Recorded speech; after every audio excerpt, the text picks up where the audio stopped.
The following is a special presentation of ESPN on ABC. Something rare and special in Clemson tonight. They've waited forever for this event, for the Fighting Irish to return. The faithful are undeterred, their spirits undampened by days of rain and flooding downstate. A heavier deluge is due here later. Two playoff contenders must step forward and prove it right now. Notre Dame versus Clemson. Death Valley is alive and electric.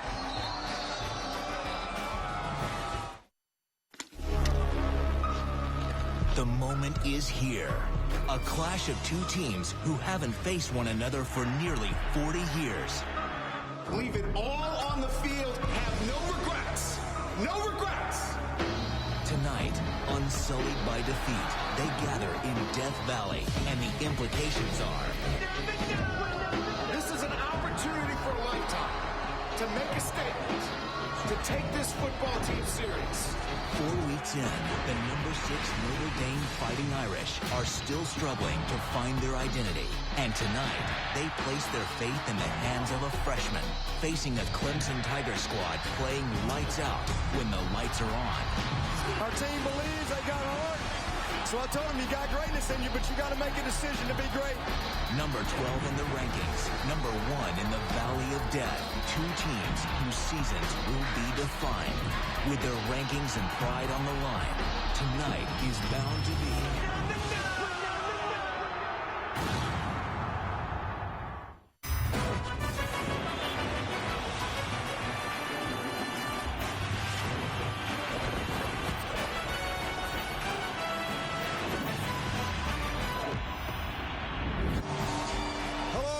Welcome to a special Saturday Night Football on ABC, presented by Wells Fargo. And this presentation of the ACC on ESPN. A heavily anticipated collision of two top 12 teams, the undefeated 6th-ranked Fighting Irish of Notre Dame and the 12th-ranked Clemson Tigers. And welcome, Chris Fowler, Kirk Herbstreit, Heather Cox will join us. It is hard to overstate, Kirk, the energy, the anticipation for this game. Joe Montana was the hero the only other time Notre Dame came here. It's been that long. There's so many elements tonight, including the elements. The rain started to come down, and it's supposed to get much worse in a while here. You know, it's something to keep an eye on, obviously. We're hearing maybe the second half it could get really nasty. For now, it's raining. As you can see, that front is moving this way. But at the same time, Chris, I think early it's about your footing. It's about taking care of the football, especially with this kind of atmosphere. Who's going to make a mistake early, and is the weather going to contribute to that? We'll wait and see. Both quarterbacks say they can handle the weather. You got the two Deshaun's. You know about Watson, but Deshaun Kaiser came in when Malik Zaire went down at Virginia. He was the hero. He's had 2 home wins, but this is a little different, isn't it? Yeah, and I really think Notre Dame as a group's been one of the most resilient teams in college football in this first month. And a lot of that has to do with the way Deshaun Kaiser stepped up in that game in Charlottesville. They're trailing when he came in.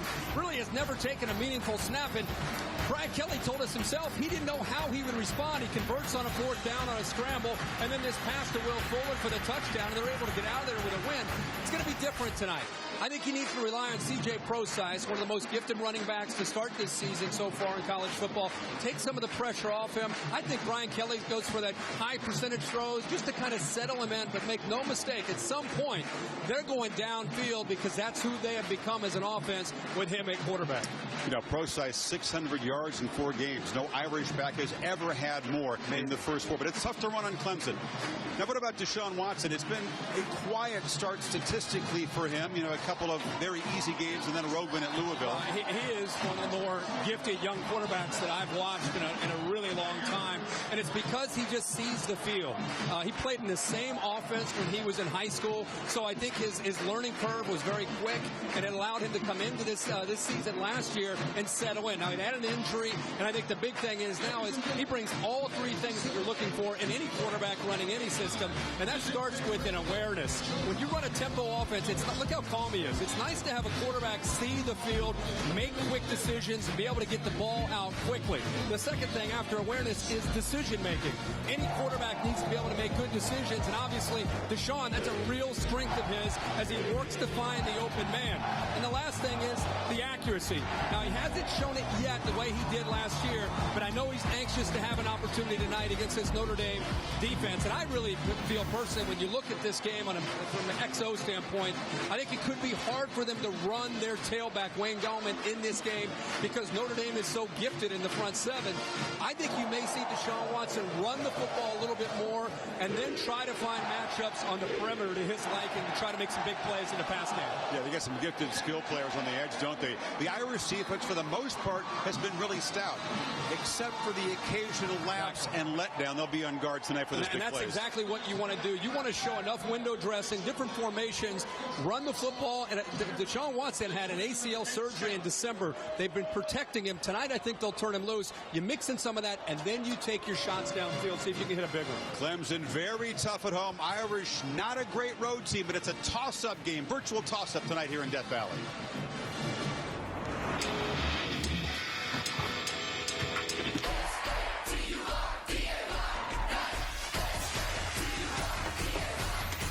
The real Death Valley is once again the center of the college football universe. You're going to have to give everything that you have. This game's going to be a dogfight. Notre Dame or the ACC look to be vying for that fourth playoff spot. This game screams playoff implications. I couldn't get Jesus tickets, and that's the truth. This is a tough ticket. I think Notre Dame gets it done, and they continue to move forward. Leave it all on the field. Have no regrets.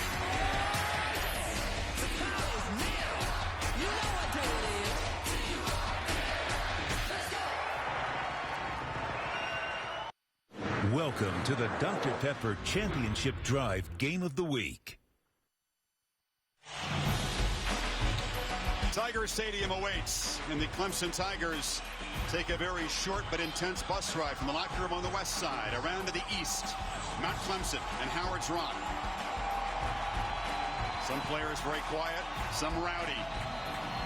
And that rock from Death Valley, California, brought here almost a half century ago and placed to the top of the hill. One of the most electric rituals in sports. I think this is one of the more anticipated entries in the country. These fans just wait for this all week for the Tigers to come running down that hill. They will hear Tiger Rag. They will carefully descend this hill on a sloppy evening.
Now nobody makes a grander entrance than the Tigers in Death Valley. Perhaps more caution on the descent with the wet field than we're used to seeing, Kirk. Some guys taking their time, and others still just, they can't help the emotion coming down that hill. Now can the Tigers be fueled, use this energy? The Irish have not been a great road team. The win we talked about at Virginia snapped a streak of 5 straight losses on the road. So there's something for this Notre Dame team to prove. And yet at the same time, it's interesting. Brian Kelly this week using the Florida State game in Tallahassee last year in a game that they competed and they had a chance to win. It came down to that one play, and he felt just that experience in a tough environment in a similar ACC matchup. He felt that that was enough to be able to tell his team, hey, we can win in these kind of games, not to mention the LSU game and their bowl game away from their home stadium. We talked about the two Deshaun's born 4 months apart. Kaiser there and Watson are buddies from their high school days at the Elite 11 quarterback camp. More on that as it unfolds. The intrepid and always prepared Heather Cox is on the sidelines with Brian Kelly. Heather? Chris, thanks so much, Coach. We talked about the difficulty preparing for this environment, especially with an inexperienced quarterback. What have you seen today leading up to this moment that gives you confidence in Deshaun Kaiser? Well, it wasn't very loud up to this moment, so we'll see what happens. But, you know, he's a pretty poised kid. He's a mature kid. He knows what to expect. He's going to have to go in there and command the offense because it's not going to get any quieter out here. So his play will help. Obviously, if he plays well, we'll keep it quiet, but, you know, he knows what he's in for. And, Coach Kelly, we knew this weather was coming. You guys practiced with wet footballs all week. But how does this weather affect the way that you call this game?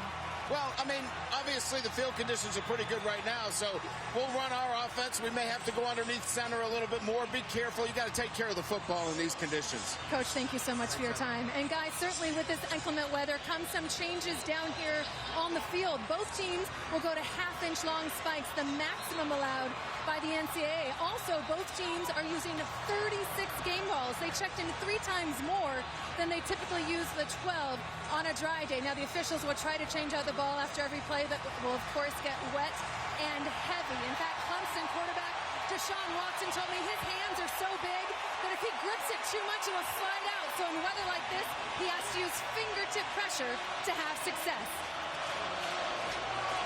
Dabo Swinney took his team, Heather, indoors to practice, but they did water down the footballs, Kirk, to give a simulation of these conditions if you can in practice. Yeah, and just by dumping a dry ball into a bucket over the course of an hour and a half practice does not. It's a good attempt by both these teams, but it's not going to prepare you for what you're going to see tonight on this natural surface. Irish won the toss to first, so Clemson will get the football, and Tyler Newsom, who doubles as the punter, will kick it off to begin this North versus South clash here in Clemson.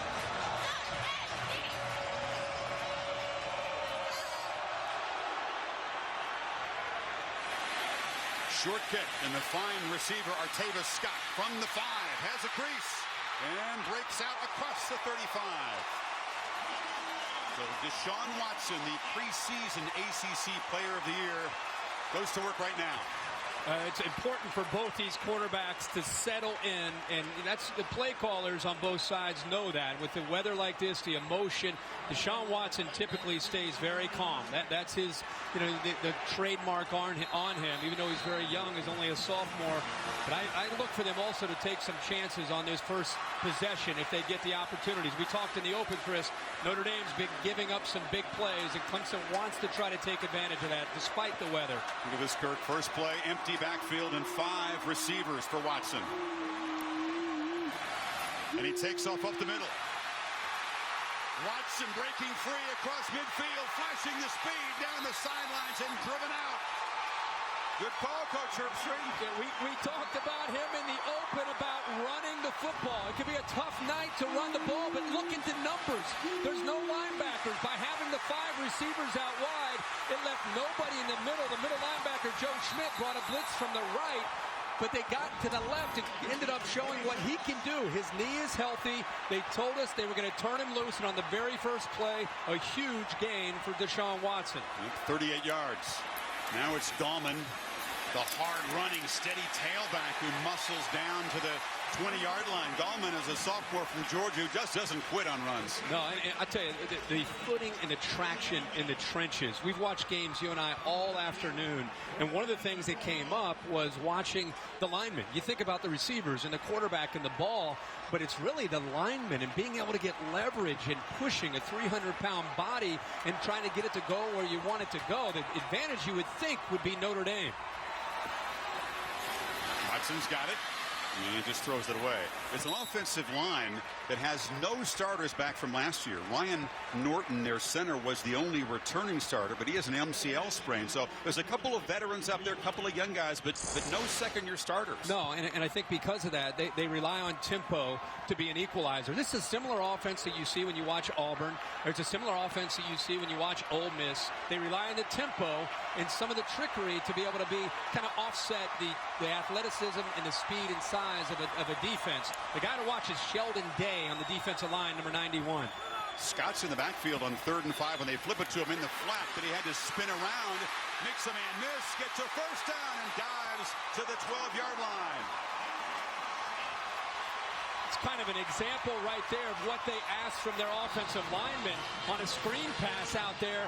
They're just trying to get in the way. There wasn't anybody who came up with a big block, but they shielded the Notre Dame defense from him. The athletic video, Scott gets the first. And now Gallman takes a handoff on 1st down, gets the edge, and dives down near the 4-yard line. Clemson executing well on this first possession in the rain. No doubt about it, and some good blocks up to the top. Area that they feel they have got to dominate. Forget about the trenches, out on the perimeter. Time Peak, the receiver, and Leggett, the tight end, were flexed out to the top of your screen and both picked up nice blocks. They need 2 on 2nd down. Watson had trouble collecting this snap. It was an awkward handoff to Gallman, who loses a yard as number 91, Sheldon Day, the All-American. Yeah, and he's going to be in the backfield the entire game, and Clemson realizes that. Very fortunate to somehow secure this football and then get it into the hands of Gallman. Well, that was a great job there by Watson to be able to get his hands on the football, slippery football, and get it into the hands of Sheldon Day. Got penetration. Another 3rd down after the loss. They need 4. Watson rolls out, flips it in the flat. Catch made. Jordan Leggett dives for a touchdown.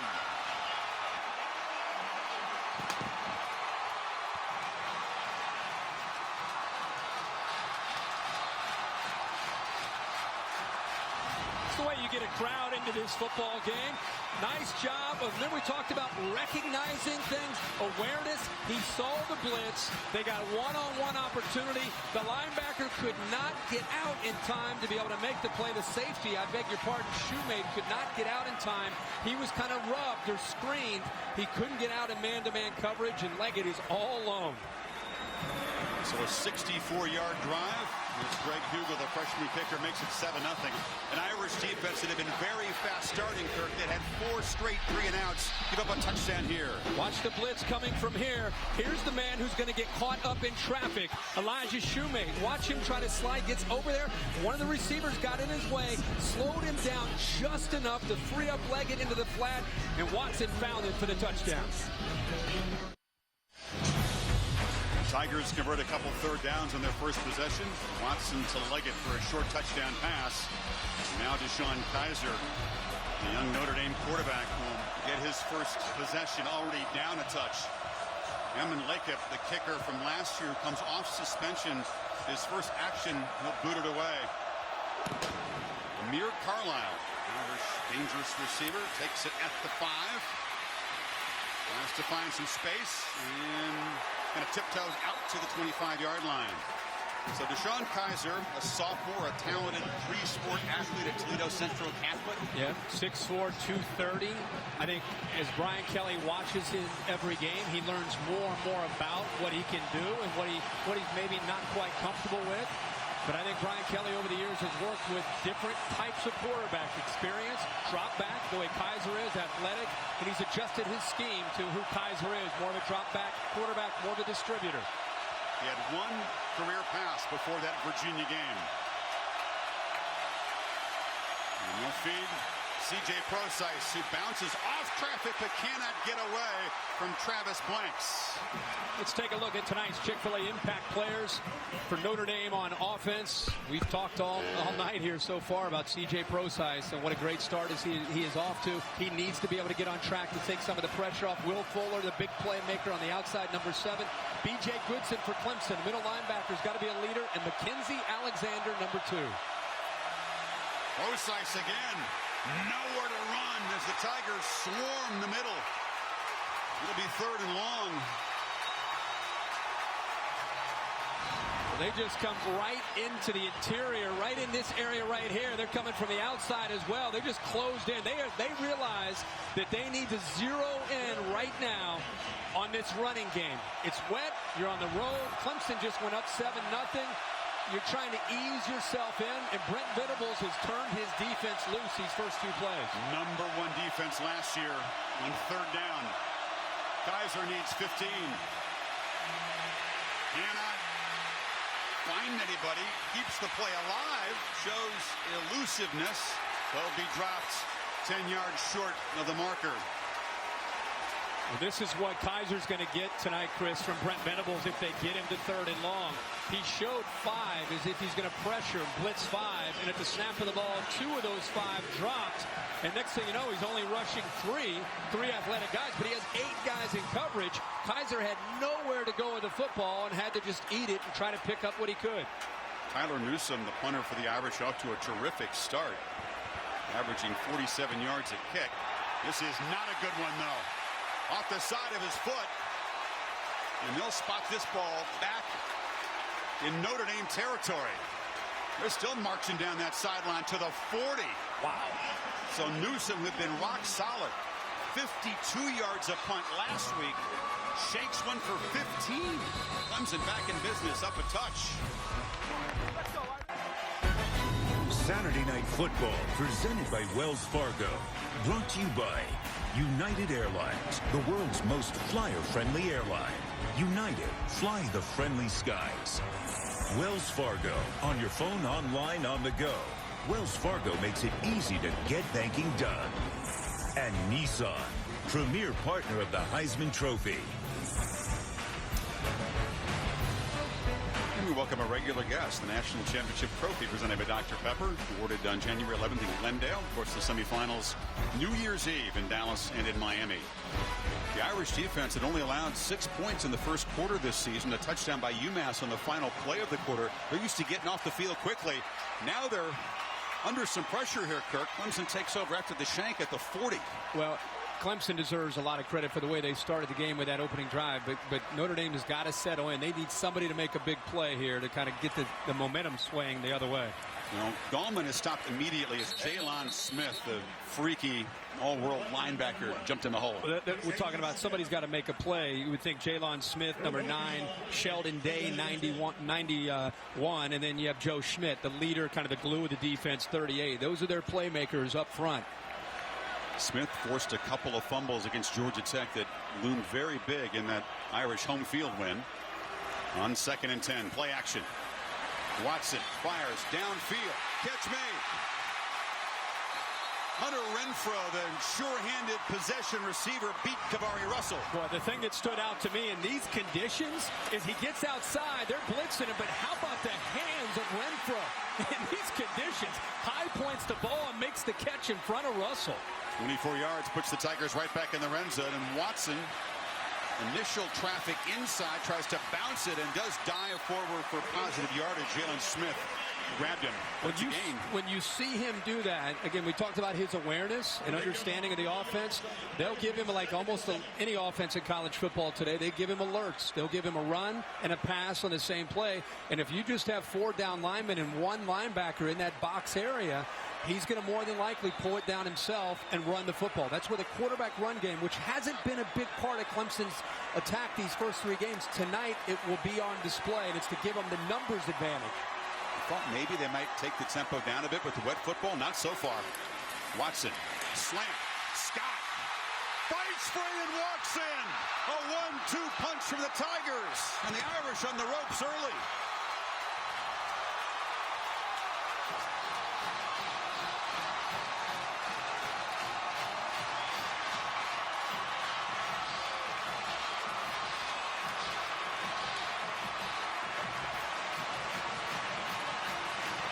Now Deshaun Watson is razor sharp distributing the ball, and Clemson quickly up a couple of touchdowns. I think this is the Deshaun Watson that Clemson fans saw a lot last year of, and he hasn't quite played that way, and especially in their game a couple Thursdays ago against Louisville. But here's just recognition, soft coverage, be able to get after a low snap balls right on the money that gives Scott a chance to protect himself, keep his feet to be able to get into the end zone. But it's the timing and awareness by Watson that was superior. Tigers have run 11 plays and have 14 points.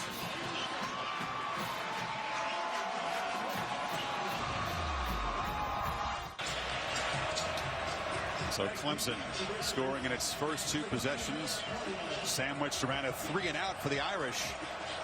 It's 14-0 quickly here.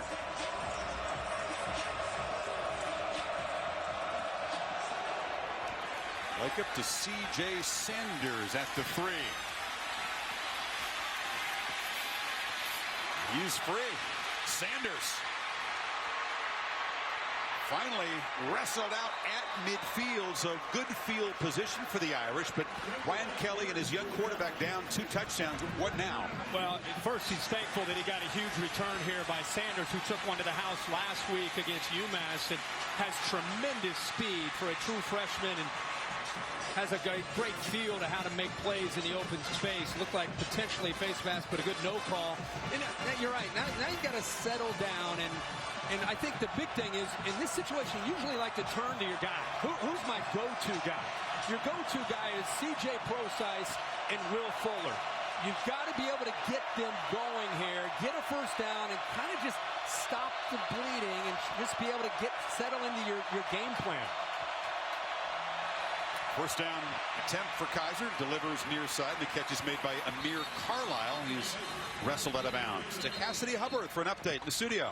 The Dr. Pepper Championship Drive update. Number 3 Ole Miss is serious trouble. Will Greer with his 4th TD pass of the half. This one to Antonio Callaway. You know, Florida's been dealing with the flu all week, but it's Ole Miss fans probably feeling sick right now. Rebels down 25-0 on ESPN.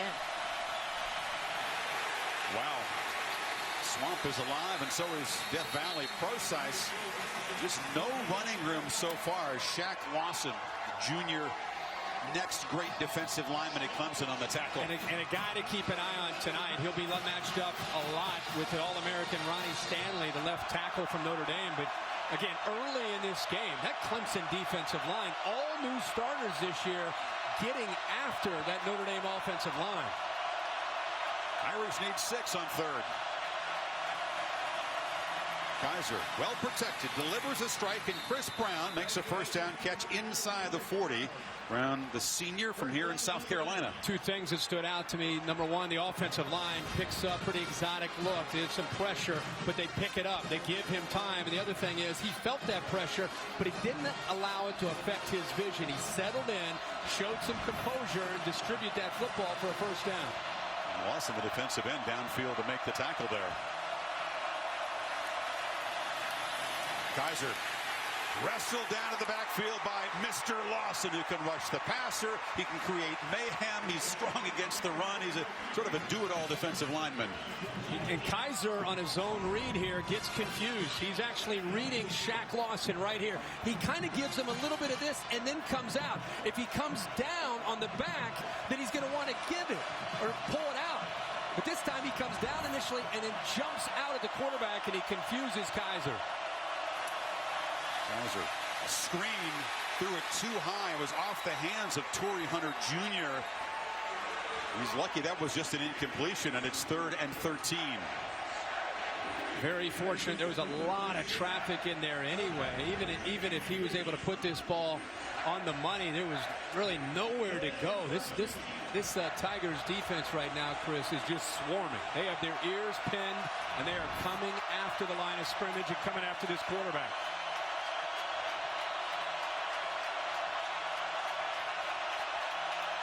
This is a lot to handle in your first road start. Tigers show some pressure. Kaiser rolls away from it and delivers incomplete.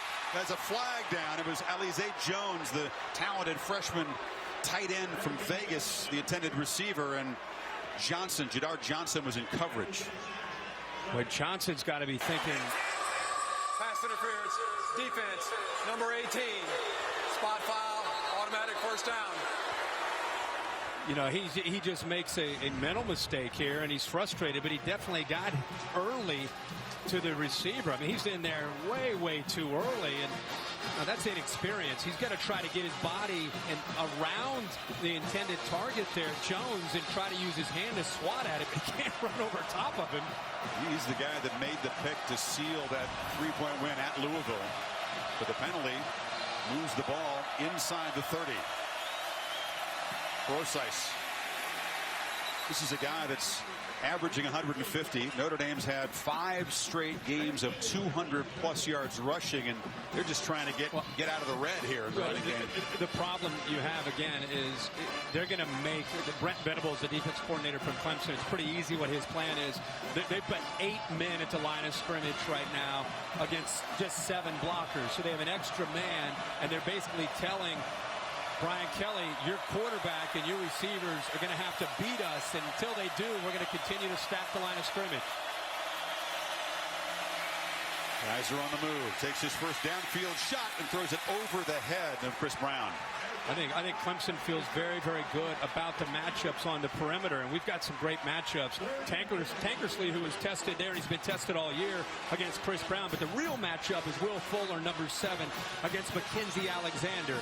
We're talking about 2 guys that have bright futures, and Alexander is following him at this point all over the field, whether he's on the left or the right, to the field or to the boundary. Now they're at the bottom of the screen on 3rd down. Yeah, he's a brash shutdown corner. Teams rarely test him. We'll see how that matchup unfolds tonight. Tigers show some pressure up the middle. Irish pick it up, and Kaiser delivers. Incomplete. Delivered a hard shot that Brown couldn't gather on a wet night. It's going to be tough on his receivers. It sure is. And I couldn't tell if Ben Boulware, who was rushing, number 10, got a hand on this football right there. No, he did not. Ball's coming in just fast. Hot. And it was tough for Carlisle to be able to secure that. It would have been a first down if he came up with it. You know, he was a pitcher. What did he throw, 94, 95 in high school? Sometimes a change-up's better, right? Yeah. Justin Yoon, who's a true freshman kicker from Nashville. He's 4 for 6 on the young season. This from 46 yards. And he shows why he's one of the top kickers in the country. Good Nashville product. Booms it through. Irish on the board, still down 11.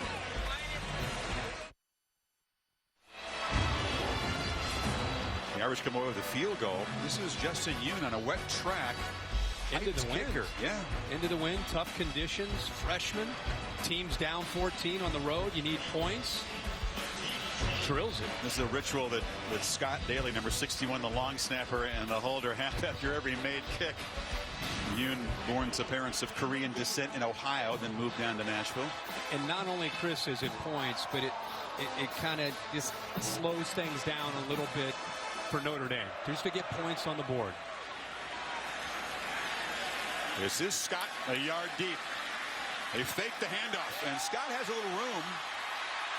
Chased down from behind at the 29-yard line by Nick Coleman.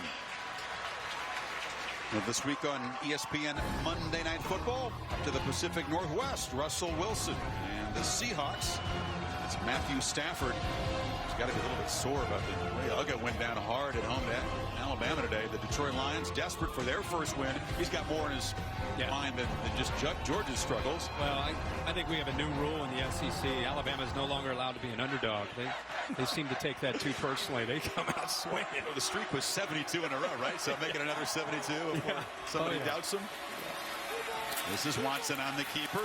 And he's knocked down in the far side there by Elijah Shoemate, the senior safety. Well, he's off to just a great start. And you know, we asked him in our meeting about the knee. I mean, he had ACL, and he played through it in the South Carolina game, had surgery December 12th.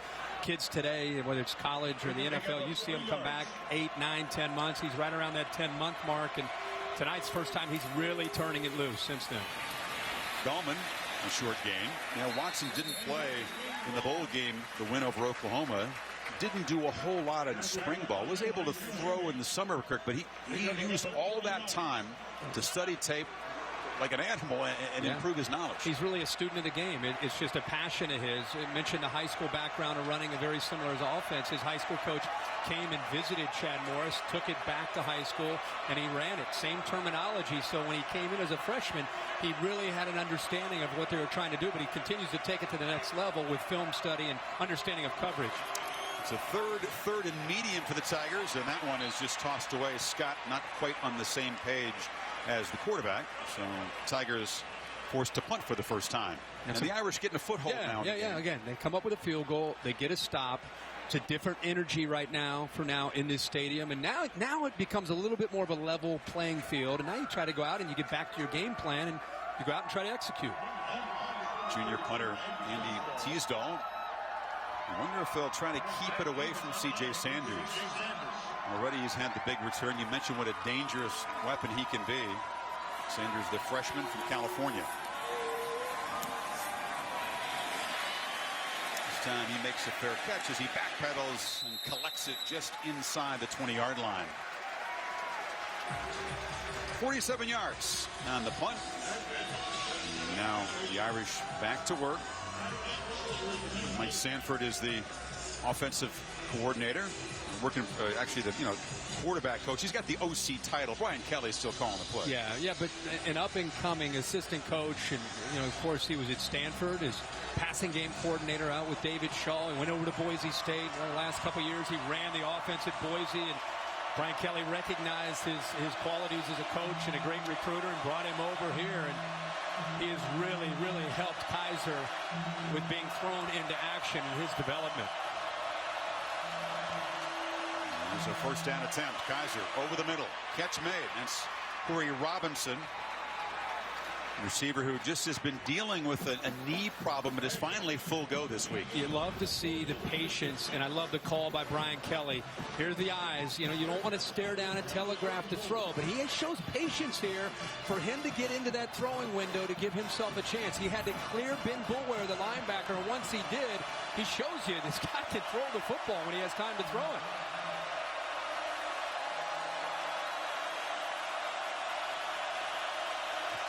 Kaiser changing the play here as Death Valley gets louder. It's Hunter in motion. Brosice.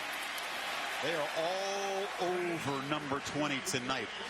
This might be one of those nights where you see Brian Kelly, and he's learning. He's talking to Mike Sanford. He's watching everything. He's getting feedback.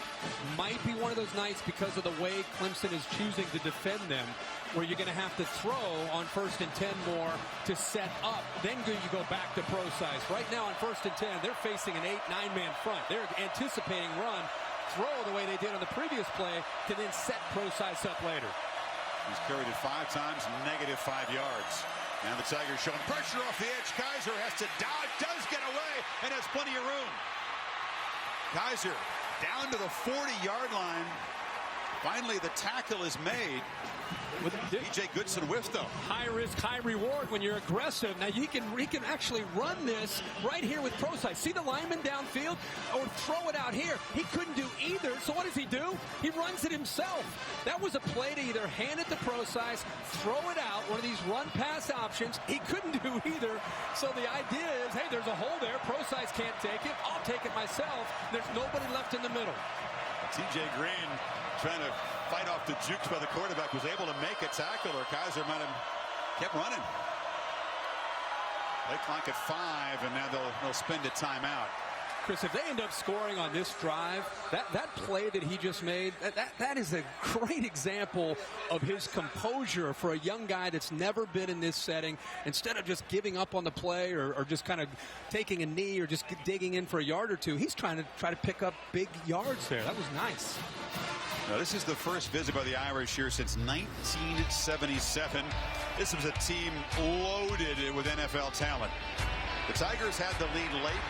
They're still haunted by the fact that they let this game get away. Vegas Ferguson made a big catch, and then Montana had a couple of very short touchdown runs in the fourth quarter as the Irish came from behind. That was Dan Devine's eventual national championship team that beat the Longhorns in the Cotton Bowl. Unbelievable to think that Dwight Clark is on the other side. Yeah. Dwight Clark's on the Clemson team, and of course everybody Didn't knows. They do something together later? Yeah, there it is. Yeah, we're 4 or 5 years later, we're best friends. We're going to find you in the back of the end zone on the catch. Joe got him that day, but of course they looked up famously. And first down again, Clemson showing pressure. Geiser keeps it. This time they're all over the quarterback, and they stop him for no gain. There it is, 1st and 10. You're not only facing guys in the box, Chris. Those linebackers, Boulware and Goodson, they're up shooting gaps. I mean, they're making it tough on the offensive line. And even on a zone read, there's just nowhere to go. And a really good job by Lawson. They're collapsing down on the play. There's nowhere to run. Jack Lawson's a local guy, lost 10 pounds, slimmed down a little bit this year to get even quicker, but he's still very, very strong against the run. You see him at the bottom of the defensive line there, standing up. Procise stopped again in the backfield. He's got nowhere to run. There's your guy Boulware, joined by the safety Green. Let's watch. Let's just freeze it here at the top and look at what he's facing. He's going to get a safety come down. You got linebackers coming down. You have defensive ends standing on the end. Try to be an offensive lineman and deal with all that. And they're just attacking downhill, not respecting anything downfield. And Notre Dame's got to be able to capitalize on that kind of approach from Clemson on the early downs. Kirk, they haven't yet tried to target Will Fuller, who's being guarded by Mackenzie Alexander.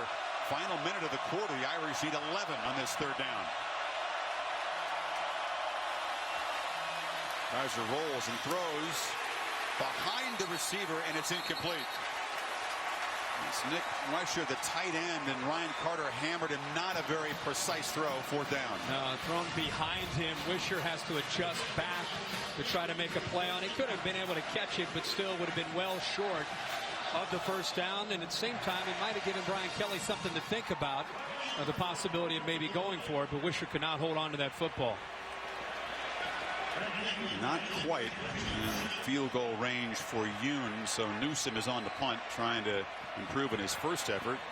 Chris drops the point, kicks it high and short, and the Irish coverage team will down it at the 3. All of ESPN's college football action, you can take it on the go. The Watch ESPN app streams every game live. Download the app or go to watchespn.com. Just darn near essential.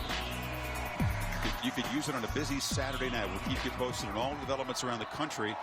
And we bring you our game here. I say it every week. If you don't have the app, and I'm not trying to sell anything, I'm just telling you because I use it. It's high def. I mean, you've got to download that app, and if you're on the road, you got to do something. You can stay plugged into your game. Kelly is usually pretty calm with Kaiser. We've seen him be anything but calm with his quarterbacks in the past, but there's some confusion. Watson looked like he wanted to hand it off. Gallman wasn't ready to take the ball, but they still get 6 yards. Well, there was confusion, but he didn't give up on the play. He takes a turn to the right. Gallman goes to the left, and he says, I'm not going to get the ball in there. I'm just going to follow him. He ends up picking up 5 yards. You don't want confusion with a wet football down there inside your 10-yard line. Backed up to your own goal line. Nursing on a lead in the final seconds of the first quarter.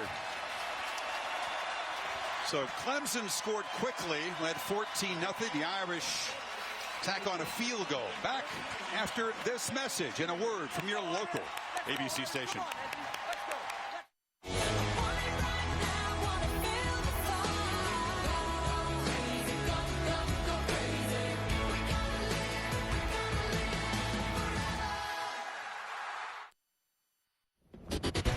Start of the second quarter on Saturday Night Football on ABC, presented by Wells Fargo. Tigers switch around. Still backed up at the 10-yard line. Wins at their back now. And a handoff work in the middle. And this is why Gallman is loved by the offensive lineman. He just doesn't quit.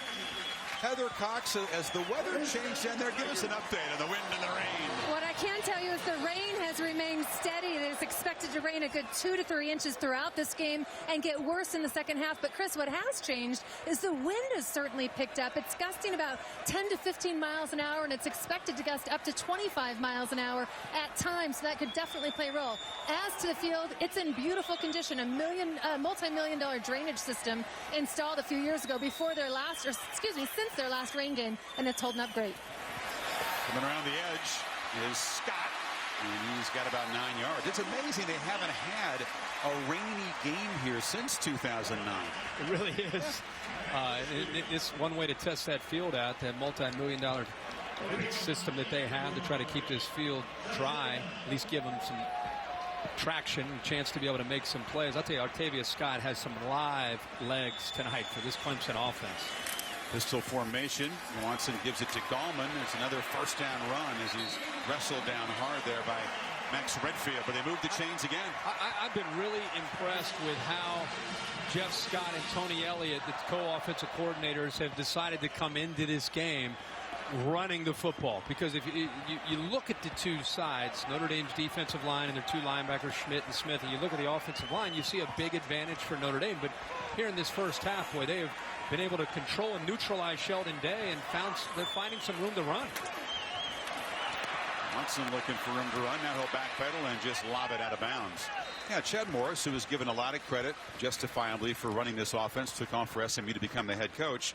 Scott and Tony Elliott, two former Clemson playmakers, now sharing the play calling duties. Scott told us that Elliott is sort of the overall play caller, does a lot of the run calls, and Scott does the pass plays. It's an interesting arrangement. It is, and I always get concerned when you hear co-coordinator, because you really want to know who's calling the shots, who's the guy that's trying to take control of this. Not to mention fill the shoes of Chad Morris. Empty backfield, and it was a design run all the way, but big Sheldon Day wouldn't let the quarterback get away. 3rd and long now. And they're bringing a lot of linebacker pressure. That's one of the things that they came in feeling that they had to do, and it's kind of a staple of Brian Van Gorder, is try to turn Joe Schmidt loose, who this time they bring him up from the top, and also to let Jalen Smith kind of clean it up. One thing I'm seeing is Jalen Smith is starting to spy Deshaun Watson. Deshaun Watson came into this game not running a lot. This game he has been running, so they put their best athlete, number 9, on him. Yeah, exactly. If there's one guy who can spy him, it is number 9. Hand it back off inside. Breaking free, Brooks. And that's a nice run. A little used playmaker for the Tigers, but on 3rd and long, they get close to the marker. It's going to be 4th down, though, so let's see if old Dab was in a gambling mood up 11. That's a good job of picking up some positive yards there. Joe Schmidt was picked up by a nice block, and Max Redfield, who's been playing with a broken thumb, he broke his thumb against Texas. He's had a cast for 3 weeks. They've held him out some because he hadn't been able to make a lot of tackles with that cast. He came up and just kind of whiffed on Brooks. They were lucky that ended up being a first down. Stop him about a yard short. So Teasdale's in to punt. It's a good one with the wind at his back. A little bounce and roll dead at about the 10-yard line. I thought it was touched at the 10. They're going to spot it at the 5. So poor field position on a rainy night for Kaiser. Cassidy Hubbard here. Let's take a look at who's getting it done, presented by Wells Fargo. And you knew Leonard Fournette was going to get it done versus the worst rushing D in the country, going 75 yards for his second TD of the game. LSU, though, not running away with this exactly. 27-14 over on ESPNU. Cassidy, thanks. Well, Fournette, one of the few backs country who got off to a better start than C.J. Process for Notre Dame, but he has gained -5 on 6 carries. He has 1 of his 6 carries actually gained yardage. He's got it again, and that's the run of the night so far for Notre Dame. And the reason is, we've talked about 1st and 10. What Clemson's defense has done tonight is they're crowding the line of scrimmage, and they're shooting gaps with linebackers and safeties, and they're winning that battle. They're willing to take chances against a young quarterback because they assume that Procise is going to get the ball on early downs. They're leaving their defensive backs isolated one-on-one. I think the guy we have not called yet, and I'm sure Notre Dame fans at home are saying, where is Will Fuller? Whether it's a quick screen or something. Number 7's got to get his hands on the ball. Kaiser nowhere to go on 2nd and 5. Travis Blanks came around the edge. Yeah, Fuller with 22 catches coming in. There's an injury for that Clemson defense. It's Austin Bryant, the true freshman backup defensive end, being helped to the trainer's table. We can talk all we want about what's wrong with Notre Dame's offensive line. Why aren't they giving pro-size room? But again, it's the scheme, and right now it's the way they've crowded it and taken advantage of that athletic ability. Venables bring some heat right now? No, I don't think he will. You're right. They only rush 4. Kaiser has some time and completes it on the far side there. Torrey Hunter Jr. spins across the 30. So that time, with plenty of time, Kaiser makes a good throw. Well, he motions him over, and he has soft coverage on 3rd down. That's one of the few times we've seen soft coverage, and it's a mismatch with Boulware trying to stay with Hunter. He locks in, he finds him, and again, when he has time to throw and he sets his feet, he's going to put the ball on the money. Let's see if they go play action here and give Fuller a chance. Number 16 got 16 yards. Instead, they handed to Pro-Size. This time does get around the edge. A hard knock by Boulware on the running back. Big hits, a lot of... You like number 10, don't you? I do. I do. Jacked up linebacker. Well, again, think about what they lost last year, and look how he fills. I mean, he's coming around. He's got tremendous speed. He just throws his left shoulder right in to the headgear there of the shoulder of C.J. Pro-Size.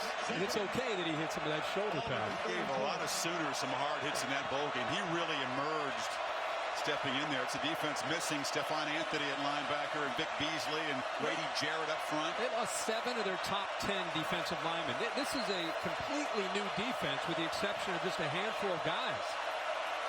Got to hurry. Did Kaiser not spot the play clock? Here comes a flag. It was Kelly. Play again. Didn't get the timeout. 5-yard penalty. It's going to happen, Kirk. Yep. Young quarterback. Oh, sure. And again, Brian Kelly understood coming in that that's part of it. That's why he's trying to do the best he can of getting the play in as fast as he can to give him some time to work with, because he has options once he gets the call. He has to look at the defense. He has to make calls, so he needs time to be able to make those decisions. Once again, the Irish behind the chains here. 2nd and 12. And another mistake, right tackle. False start. Offense. Number 68. 5-yard penalty. 2nd down. It's Mike McGlinchey, the junior tackle from Philadelphia. Watch the center's head. He puts it down and back up. And these tackles have not dealt with this kind of crowd. Stanley on the left is a veteran. He's been in this kind of atmosphere. McGlinchey has never been in this kind of atmosphere. He's out in the end there. They're working with silent counts, and it's more of a rhythmic thing. Not to mention he's worried about that defensive end lined up across from him. Got to hurry again, Kirk. 2 in the play clock. Does he see it? And there's another flag. A 3rd straight penalty for this Irish offense going backwards. Gotta go, says Brian. Well, Brian Kelly can call a timeout from the sideline. You know, at some point you have a delay of game, and then you have a lineman move, and then you have another delay of game. You might want to just jump in and call a timeout to help him out. He's kind of saying, let's go, let's go, let's go, let's go. We're going. He's going backwards. 2nd and 22. Some confusion on the Clemson defense. They're not really set at the snap. It's a screen in the middle here. Pro-Size runs into heavy traffic again. Carlos Watkins stopped him. It'll be 3rd and very long. And you deal with 3 straight penalties like that. They're getting backed up. They're going in the wrong direction. And you're Clemson. And you got a young quarterback. You're thinking draw or a screen or something simple. And that didn't fool anybody. They were ready for it. Let's see him saying, let's go. Run it, run it, run it. 3rd and 17, a rush for. Kaiser has protection, delivers a throw off the hands of Fuller to the top receiver, went up but could not collect the wet ball at midfield. First time they've even looked his way. Well, they clear out to middle linebacker, and it opens up perfectly. He needed a lot of time for that play to open up, but Boulware, the middle linebacker, is cleared out. Huge opening in the middle of that defense, and their best receiver, Fuller, just cannot hold on to that football. He's the guy that made that touchdown catch with 12 seconds to go. That heave from Kaiser when they were in the wrong protection. He just threw it up anyway. But that was a costly drop. And now a fumble on the punt. Scott was backpedaling. It bounced off his chest. And it looks like the Tigers retained possession there, so they dodged trouble. That's Brooks on the recovery there. That could have been a momentum-changing play, but Clemson keeps it. Saturday Night Football presented by Wells Fargo. Brought to you by Michelin, a better way forward. And Buick, proud partner of the NCAA. 14-3 Clemson, our Dr. Pepper Championship Drive game of the week. Ever go camping in the rain? No. A lot of it, you never have? No, never. I never have across from a stadium. Can you see anything? I don't know. Hopefully you have the app. If you have the app, you're good. It's been a lot to see for Clemson fans so far. We go back to work here, and a first down throw. Watson again high. It's just tough on receivers. That's a nice soft throw. Really should have been caught there by Deion Kane, who's a very hyped true freshman receiver. Yeah, and you're not going to find a quarterback that throws a more catchable ball than Deshaun Watson. He puts that ball right there. And Kane's a true freshman. By the way, Kane, they feel with Mike Williams out for the year, they feel that Deion Kane at 6'2", 200 pounds as a true freshman needs to emerge to become one of their vertical threats downfield. Number 8. He's out of Tampa. Watson shows a little juke and a spin. Picks up about 3. It'll be third down. He came into this football game, as we talked about, just not turning it loose with his legs, not needing to in their first couple games. They're doing it a little bit the Thursday night that they played Louisville, but tonight it's been a very different look, and we kind of anticipated it. He already has 6 carries on the night. Yeah, for 50 yards. Yeah. Irish show pressure up the middle. Schmidt chases down the quarterback, who flips a screen in heavy traffic. Gallman was there, but so were a bunch of Irish defenders as Day was involved quickly. Well, Gallman is going to try to work here to get out, but here comes the blitz, and nobody picks him up. They just shoot him right through the A-gap. He's trying to get the ball out there, and obviously when you blitz the linebacker, that's who would have Gallman man-to-man. That's the ultimate Herbie, right? Yeah, that's right. But if he would have dumped that out there, if he had just enough time, if Gallman would have been able to get out there clean, there's nobody left. Risky defense. They brought the pressure, and it works out. Joe Schmidt he loves to play in the rain. Never got a chance to in Orange County in California. This is his kind of night. And he forces the incompletion and the punt. And the Irish, again, will just let it roll dead back inside the 15. So midway second quarter, Clemson still protecting that 11-point lead. 52 yards in the punt.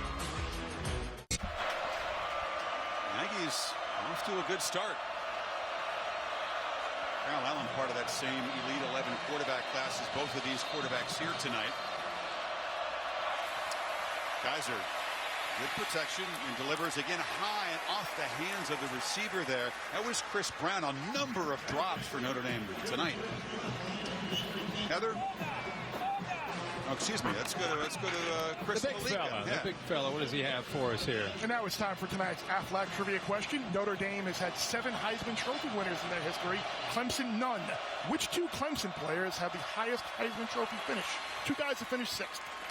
There's a completion to Torrey Hunter Jr. We'll ponder that as the Irish too move the chains here and get out of danger. 3 receivers working from the left to the right. He picks the right one in the middle that was able to get a little bit of separation and put the ball right where it needed to be. See if they can get Bosas going. Nope. Flags come flying as Kevin Dodd, the other bookend opposite Lawson, invades the backfield. This is the defense that was #1 in the country tackles for loss last year. Offense number 56. That penalty's declined. Second down. Kirk, that group was manhandling Texas and Georgia Tech. It's a totally different story for the O-line tonight. Oh, yeah. I mean, not only is it a different story as far as being on the road, you don't have Malik Zaire, who's a dual threat guy. You got a young quarterback on the road. And right now, this defense is assuming run on 1st and 10. It makes it tough on him up front.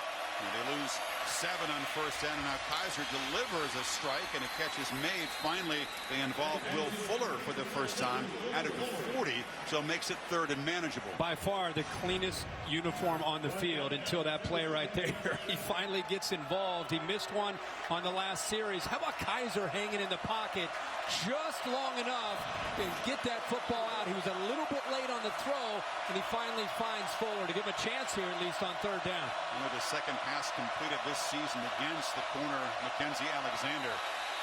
Flags again. Clemson was crowding the line. Ball start. Offense. Number 68. 5-yard penalty. 3rd down. And as McGlinchey is second time, they are really struggling up front. You got to remember, if you're at home watching this, you've been working all week on a silent count, and all of a sudden you can't hear. You're worried about this guy going around you, and all of a sudden he does this, and you start to flinch, and you get called for it. It's because of the atmosphere. Give the crowd an assist there. Big difference between 3rd and 3, 3rd and 8. Kaiser gets away. Here's another flag. They're going to get a hold in the backfield. Can the quarterback escape? He does get first down yardage, but this is going to come back. As Clemson's guys are whipping them up front, and the Irish getting rattled and confused. That was a great matchup because it was Ronnie Stanley against Shaq Lawson, and Shaq Lawson won the battle. Offense number 56. 10-yard penalty. 3rd down. Well, Lawson's been a beast tonight.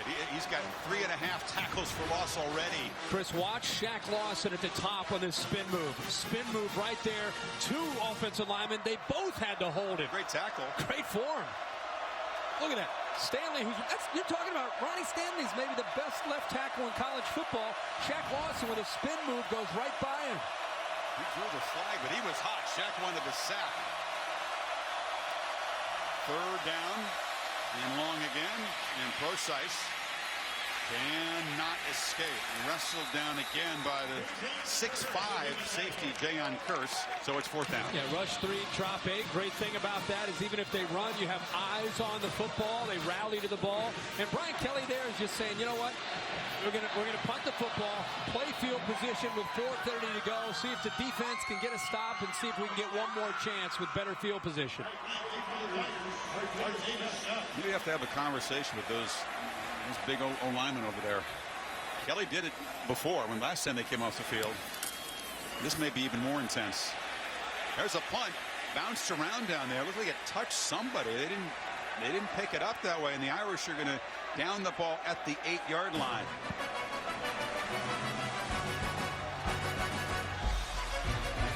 Yeah, he wants to know if it touched his gunner Farley, who was down, the safety, or if it may have hit the Clemson player who was blocking him. I think that's 35-yard punt. It hit somebody. I thought Farley kicked it, the safety, Matthias Farley. And Dabo wants an explanation. 41, see if he kicks it. They're going to spot it. Yeah, they're going to spot the ball back at the 27. And Mark Fields never even came close to the football. So Clemson with 4:06.5 goes back on offense.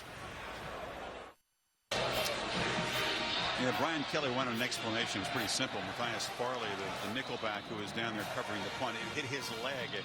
And so the ball was spotted at the 29. Tigers trying to add to a lead before the break.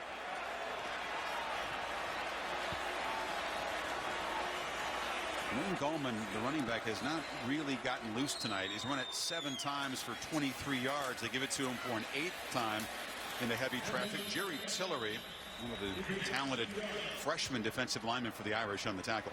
Well, I think Notre Dame's defense has kind of settled into the game. This game started so fast with Watson making plays, and he was running, he was throwing, and before you know it, they've got their first 2 possessions, 14 points on the board, and since then you can see that Notre Dame has settled in, made some adjustments, and they're creating their own pressure for this Clemson offensive line, similar to what their line's dealing with.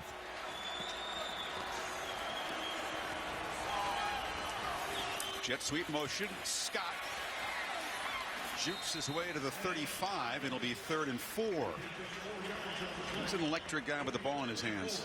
Chris Brian Van Gorder, the defensive coordinator from Notre Dame, now in his 2nd year. One of the great minds in college. He's been up in the NFL. He's come back to work with Notre Dame. And he's got great looks on the sideline, but second year in his system. I think it's allowed his defense to understand him, and they allowed him to play much faster this year in this second year. See if Van Gorder's defense can get Watson off the field. A third down throw was dangerous into traffic. Redfield was closing in. Watson knocked down by Day after the throw, and it's fourth down. Well, I think he got away with one there. Redfield was actually reading the receivers. His eyes were on the receiver and not on the quarterback. And if his eyes were on the quarterback, he would have been able to see that he had a chance to make the interception. There's Sheldon Day finally making an impact. Didn't have to get the sack, but get into the face of Watson. You can see the eyes of Redfield 10. He didn't even realize the ball was thrown in his direction. If he would have, he had a shot at an interception. So Van Gorder's defense, another positive series, another punt from Teasdall, and a fair catch. Juggled, but recovered by C.J. Sanders. Bear, we've been so busy up here. I don't know if you've even thought about your trivia question. Let me see it, Bear. What do you got again? And now it's time to answer tonight's Aflac trivia question. We told you Notre Dame has had 7 Heisman Trophy winners. Clemson, none. 2 guys finished 6th is the highest. Who were they? The answer, 1978, Steve Fuller. 2009, C.J. Spiller. Yeah, I should have gotten C.J. Spiller. But 6 is the highest ever for Clemson. Maybe Deshaun Watson can, before he's done, can. Fuller, of course, the quarterback in that game that Montana won with his late heroics here in '77. So the Irish, 2:46 to work with, a couple of timeouts. Kaiser. Lots of time now, backpedals, throws it across the middle, a completion, and then a hard hit after an 8-yard gain. Jayon Kearse delivered this shot there in Carlisle. I just cannot get over this presence that Kaiser has. And we got an offensive lineman that was down. At least he is up. Now, watch Kaiser here. I mean, this is incredible. I mean, he's waiting and waiting and waiting, and then just buys enough time here to be able to eventually find his man. He's got some open receivers. He's just having a hard time locating them. He's been very fortunate. His offensive line has been able to hold up there. Quentin Nelson, the guard, the sophomore, is the offensive lineman down. Boy, the last thing Notre Dame fans want to see is another starter. And they've had, what, 6 of them go down to injury, so they'll examine that. Boy, Notre Dame came in here to a hostile environment, an inexperienced quarterback in this situation. Deshaun Watson, Kirk, was just razor sharp the first 2 drives, found themselves in a 14-0 hole.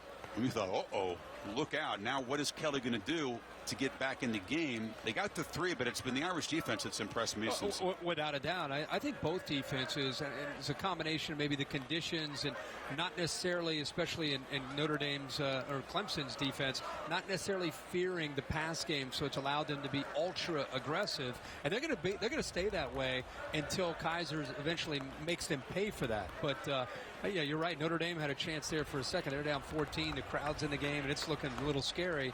They got the field goal kind of settled down. And from that point on, Brian Van Gorder's bunch has definitely kept them in this game. But Kaiser's going to have to make some plays along with Procise. On a windy night with a wet field position's been important, and the Irish have had terrible field position the last 4 possessions, so they had to be a little bit careful. They'll get the ball to begin the second half, and we'll see if C.J. Procise can finally get loose. It'd be hard to imagine Notre Dame coming out of here with a win if he doesn't do something. Well, as I said, for him to be able to start to become effective, they're going to have to get the passing game going to open some running lanes. And around the end is Hunter. He takes a hit, but he makes a first down. 2 minutes to go in the half. And at the same time, you know Brian Kelly, the one thing about him, and he even said to us this week, we've got to be patient. We've got to be patient on the road with our play calling. It's a 4-quarter game. It's a 60-minute game. We're going to stick to our game plan. Kaiser tried to get it to Fuller, and Mackenzie Alexander was all over him, and gives him a little wag of the finger. That's part of his game, and not necessarily something that everybody loves about it. No, but it kind of fires him up, and he also likes to try to get in the head of the guy he's going up against, and he's going up against Will Fuller. This is the matchup. He's kept Fuller quiet tonight so far. Almost intercepted across the middle, and Boulware had his hands on it as Kaiser didn't spy him. Well, Boulware has had some chances, and I think he's learning as the game goes on. Watch the eyes of the quarterback. He does a good job of looking off, and then once he locates his tight end, Wisher, who he wants to go to, I don't think he ever saw Boulware just waiting there and kind of waiting for that throw. He was fortunate he got away with one there. This is what Kelly was fearing. Another 3rd and long against this Tiger defense. Boulware shows pressure up the middle. They pick him up. Kaiser, another high throw over the head of Fuller. A flag coming down. Chris, I think Boulware was in the neutral zone. I think he may have had a free play there. Offsides. Defense. 5-yard penalty. 3rd down. For once, the Irish offensive line didn't flinch, and that'll give a 3rd and more manageable look now. The Irish have struggled on 3rd down at Virginia on the road, 0 for 10. They were 4 for 11 against Georgia Tech, even though they were productive. It hasn't been a great 3rd down offense so far this year. We need 5. With Fuller up here at the top.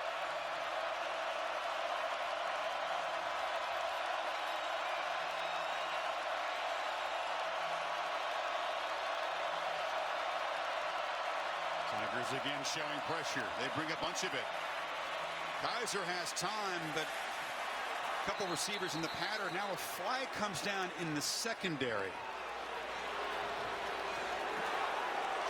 And this is going to be against the Tigers. Holding. Defense, number 11. 10-yard penalty. Automatic 1st down. That's a great call. Amir Carlisle was actually about to break free from Travis Blanks. And he got fooled, and like most defenders, when they get fooled, they just kind of put their arm out and try to grab on, and he did. He locked on to Amir Carlisle. Great call right there by the officials, and the right call. But one thing I'm starting to see is Clemson's secondary moving after the snap and fooling Kaiser. He had a wide open Will Fuller that time because Mackenzie Alexander bailed, and he had a curl route for a 1st down, and he never even looked that way because he lined up the way he is right now in press and then bailed like he is now. There's a 1st down throw, far side, way over the head of Fuller. That's exactly this time. I don't know if somebody sent a message in. Mackenzie Alexander is showing press, and then as the ball is snapped, he's bailing, which means we have the underneath routes if we want them. He missed the last one on 3rd down. That time he came back to him and just missed the throw. Get the thoughts of John Saunders, Mark May, and Mac Brown on this game. All the happenings on a busy Saturday. The BMW halftime report is coming up. Minute 29 till the break. Clemson had the Irish at 3rd and 10. 2 penalties gave them the 1st down. And they've now moved into Tiger territory. Let's see if Alexander does it again up here. That's a great matchup. Does he bail? Kaiser has the ball, goes downfield for Robinson, who makes close to making the catch in his hands. He was running against Tankersley, and the Admiral's son has been nursing a knee, could not collect it. It would have been a great catch, but Chris, remember I talked about this, and also watch this down the middle of the field. This is part of being young and being a quarterback. They bring the blitz, and look right here how it breaks free, and look at this open man right there. These are things he already had locked in on Robinson. Robinson had a chance, but he had 2 wide open receivers he never saw. That's a great point. He went to the 3rd easiest guy, right, in that route? 3rd and 10 across the middle. That's Hunter making a catch, but hit hard by Blanks, short of a 1st down. So 4th down. Ball spotted with the 44. Brian Kelly, it's smart to just kind of work a little bit of clock here. Getting under a minute. You talked about they defer so they get the ball to start the 2nd half. Try to gamble here? Yeah. I think well, depending on the count, he's going to take the clock all the way down here and then probably make a timeout and make a decision. In case he misses it, if he ends up going for it, he doesn't want to give Deshaun Watson much time to work with.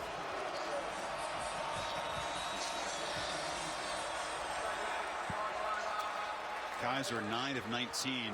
Receivers haven't exactly helped him out. It had a few clutch drops.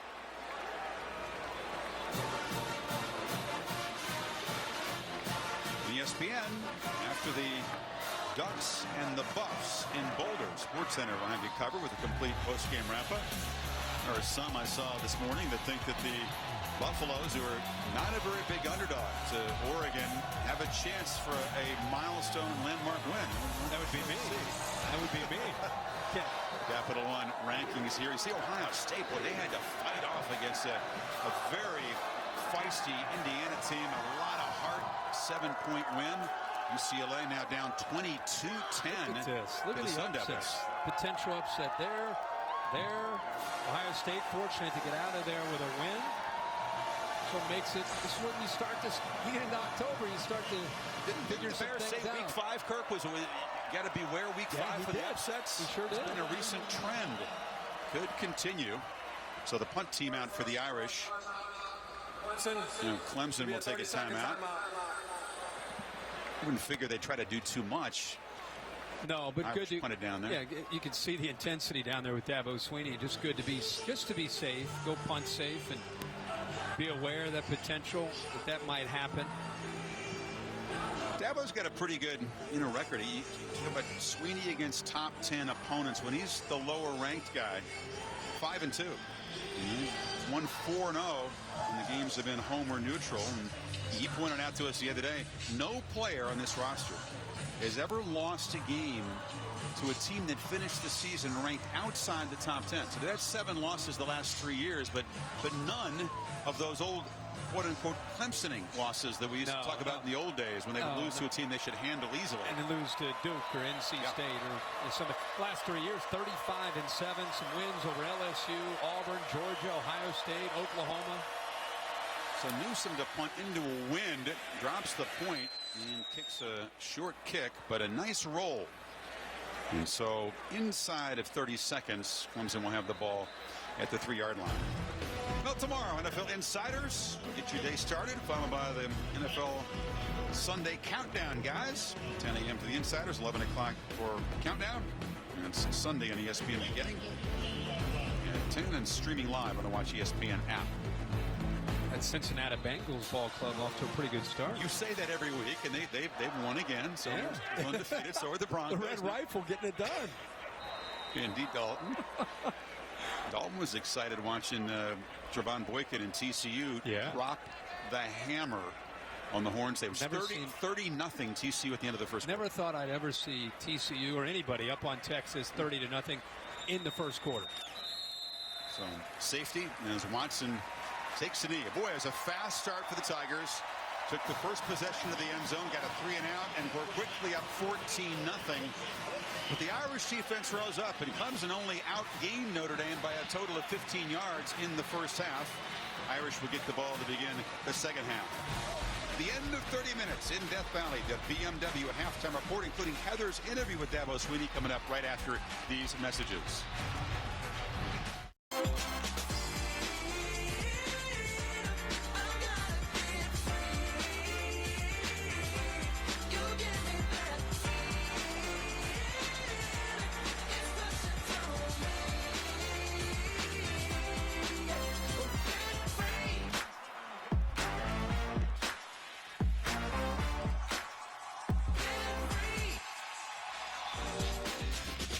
Saturday Night Football on ABC, presented by Wells Fargo.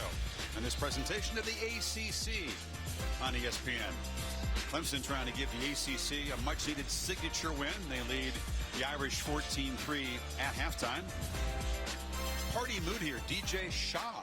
We have a live DJ here. Keeping it going here. Is it a quick start to the party for Clemson? They had those quick 14-point lead, but the Irish methodically kind of getting back in it, Kirk. This is an offense for Notre Dame that's been hitting a lot of home runs in the first 4 games. A lot of chunk plays. 7 touchdowns of 50-plus, but only one really explosive play tonight, and it was a scramble by Kaiser. What can they do to create more of those plays? Well, they came into this game, their bread and butter is C.J. Prosise in their running game, and on the early downs, we talked a lot in the first half. Clemson is anticipating run on 1st and 10, and I think that's where the chunk plays could come in the second half for Brian Kelly. They're going to end up running the ball. They're going to want to run the ball because that's who they are with Kaiser at quarterback. But I think 1st and 10, you got to take a few shots against man-to-man coverage and count on Will Fuller and the other receivers getting separation against that one-on-one coverage and making a play. Robinson had a chance to make a play, couldn't collect a ball at the goal line. Fuller had a big drop on a 3rd down play at midfield that did not help the quarterback out. It's tough conditions for receivers with a wet football. But Clemson's receivers have had few problems, relatively speaking. Especially early. See if Sanders collects it on the hop. And the freshman follows some blockers, breaks a tackle, loses the ball. And Clemson says they've got it at the 30. The kicker, Lakeup, who comes off a suspension, came flying down there, may have knocked the ball loose. I think he did. I mean, he knocked it. Wow. Welcome back to the Clemson Tigers. Again, had a tough start to the season. You don't expect this from a kicker. I mean, this is incredible technique. He put his helmet right on the football. And that is unbelievable play by the kicker, and DJ Greenlee ends up coming up with it. C.J. Fuller may have been involved in the recovery as well, so Notre Dame immediately has to go on defense, Kirk, and try to prevent this lead from growing. Well, and if you're Clemson after a big turnover like that, you're in attack mode. Talking to the freshman. Scott on the pop pass. Has a couple of blockers out front. Nice first down gain before Smith got him. Really reminds me of how the game started. Clemson got the opening kickoff. They had a nice return and a big run to start the game by Watson, and they got the Notre Dame defense on its heels, and they became the aggressor early in the game, and now they get a turnover here to start the second half, and right away they're in aggressive mode. Scott is in the backfield as they motioned Gallman out, and the throw is incomplete. It was low. And trying to come back to the ball there was Jermon Hopper. 3rd and 2 now. Yeah, double screen set up to the left and the right. Notre Dame took away Artavius Scott and also did a really good job of taking away the receiver to the right. It was nice defense, anticipating and expecting that. So after the first turnover of the game, Clemson needs to. The Irish, this would be enormous for the Notre Dame defense to get a stop after the fumble. Remember, quarterback run was a real weapon for Clemson. Scott in motion. Watson does keep it and head to the end zone.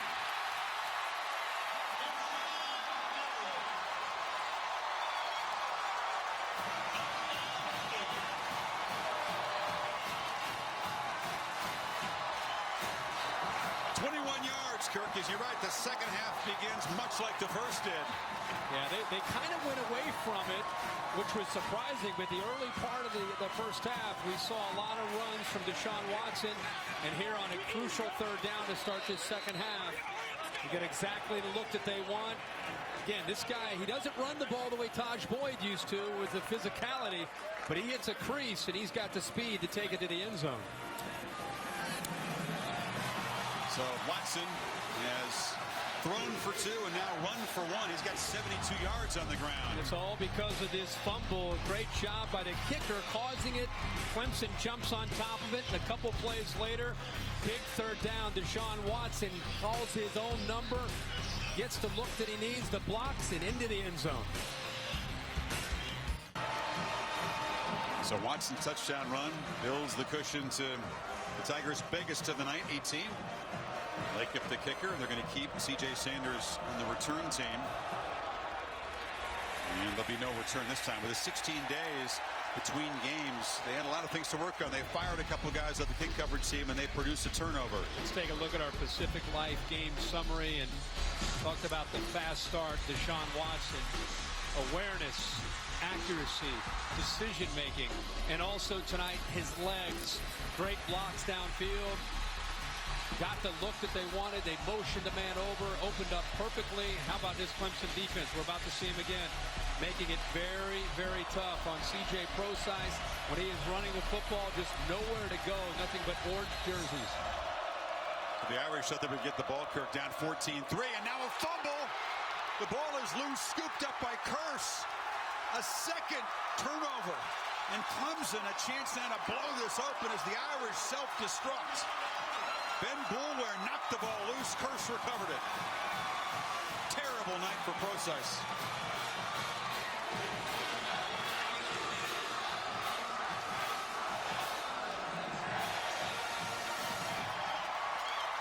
Well, it's been one of those nights for this Notre Dame offense. He finally gets a little bit of room to work with. The contact from Boulware, the club that comes through, the ball is down. They had a little bit of room. And there's the safety curse jumping on top of the football.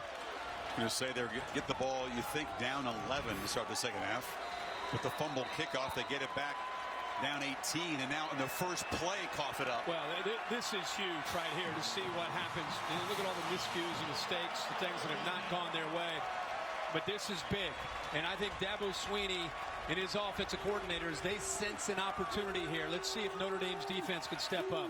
Yeah, pump fake. It's a screen in traffic. The catch is made by talented true freshman Ray McLeod, but a short gain. And Jalen Smith, nice job there. Again, he's in the middle of that defense along with Joe Schmidt. And when you're on the ropes like this, you're on the road. I mean, that's where you typically are going to hope that a guy like Schmidt or Smith or Sheldon Day can make a play to help this defense. Watson gives it off to Gallman. It's a short gain. Smith and Schmidt, two buddies who are, they say, on the same page. You almost have a telepathic communication. They're also golfing buddies, but you're exactly right. Somebody right now has to try to turn momentum. If this thing gets to 28-3 and a wet night, you got big problems. Absolutely right. That's why I'm saying this possession right here is crucial for both teams. Notre Dame wants to keep themselves in it, and Clemson's looking for a knockout punch. Soft coverage at the top. He'll recognize that. It's actually he's changing the protection right now, moving a tight end leg it over, but he's got soft coverage if he wants it to peak at the top. 3rd and 9, looks back to the left, lobs it down the field. Scott with a diving attempt, could not come up with it. Had a chance to make a ball. Is a beautiful throw laid out there by Watson. Yeah, so instead of going up to the top of the soft coverage, he decides to go to one of his go-to guys, Scott. The ball is absolutely perfectly thrown on the outside shoulder. You see the separation. Scott did what he needed to do at the line of scrimmage to pull away from Luke. The ball is thrown to the outside shoulder where he can go away from the defender. He just wasn't able to hold on to the football. Okay, you see the rain coming down. Receivers hate to have excuses. We've seen some great catches despite these conditions. As a receiver, you really got to lock in and focus when you have those kind of opportunities. Swinney upset. He set Greg Hugel on for what would be a 52-yard field goal. The wind is at his back. So even though that's 5 yards longer than his previous best this year, they didn't see the play clock running down and had to spend a timeout. You don't see Dabo get that fired up. He might be thinking about dancing in the locker room later, but right now he is fired up. Oh boy! Yeah, we asked. Pull out the Ray, the whip, stinky leg, the whip, the nay-nay. He'll be dancing if they close this win out. You can guarantee that. Oh, he may pull the nay-nay out here on the field. Talking to Heather if they win this game. And now, a 52-yarder. Again, he's got a tailwind here. But this is tough conditions. Seth Ryan is the holder. And it's a fake, or it's a punt. Hugel just takes the direct snap and pooches it down there. Shows pretty good touch. Quarterback's got good touch, so does the kicker. Smart decision, but a big stop by Notre Dame's defense after that turnover.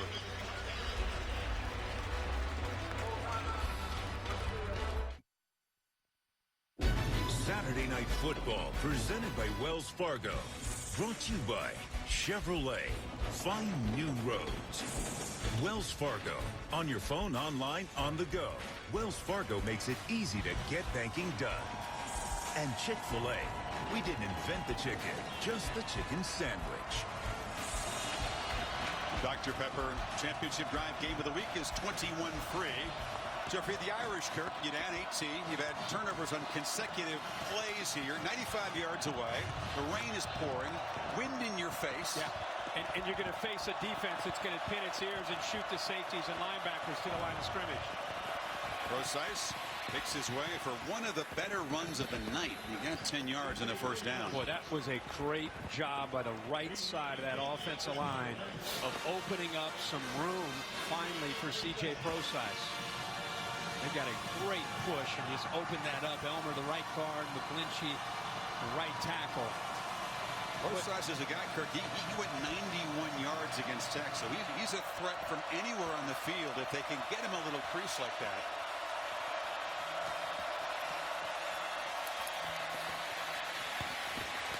Hard-earned 3 yards. Heather? Well, guys, amazing. Brian Kelly out of the locker room. Nothing. He talked about nothing but the running game, and then boom, back-to-back turnovers. How can he find success? He talked about the O-line needing to block better. He talked about finding the perimeter and taking advantage of it when it's there. And he talked about finding those gaps. And guys, as you can tell, this is definitely the toughest, hardest rain of the night. Two tight end look with Procise, and Kaiser fires again over the head of Fuller, who's closely covered by McKenzie, who's winning that one-on-one battle so far. Anyway. Yeah, and Heather touched on something there at the end of her report about the weather, and just from up here you can tell it's like sheets now coming down, rain with that wind. Right now they're facing that wind that's down there. A lot of things going against them. And another 3rd and long.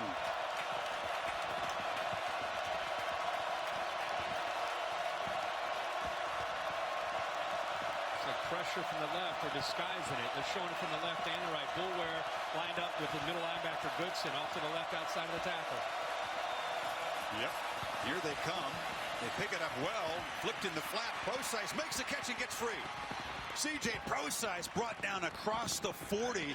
It was a saving tackle by Alexander. That might have gone a lot farther. You watch Goodson. They both are showing it. Bullware comes. He disguises and then comes out to try to pick up Procise coming out. And because he hesitated, he tried to stay with him. It's just a great move by Procise to get separation. And then a great touch throw by Deshaun Kaiser.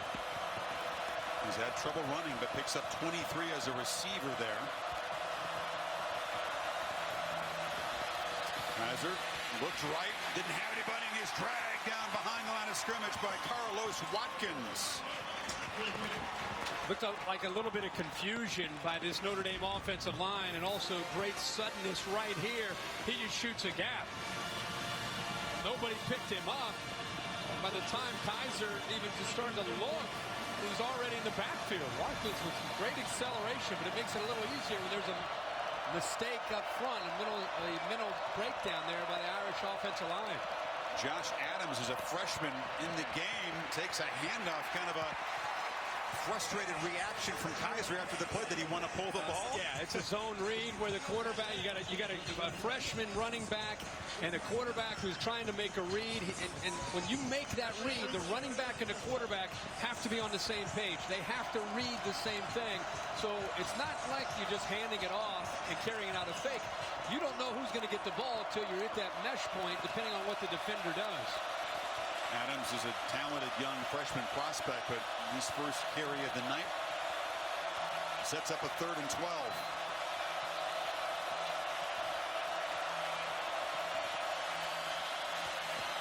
Kaiser steps up. Nowhere to go. Dragged down again. Had time initially, but no one to throw to. No, they rush 3 and drop 8. Again, he has people, and it's one of those things that when you have an offensive line, it's going to give you that kind of time. You've got to be able to locate it. His eyes are on 1 or 2 guys. It's hard at his age, with a lack of experience, to find the 3rd guy, but rushing 3, and that time Kevin Dodd is able to get there and apply the pressure. You see Kelly asking him, what did you see?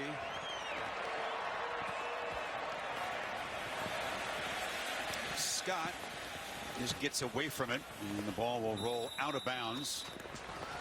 Clemson will start inside their 10.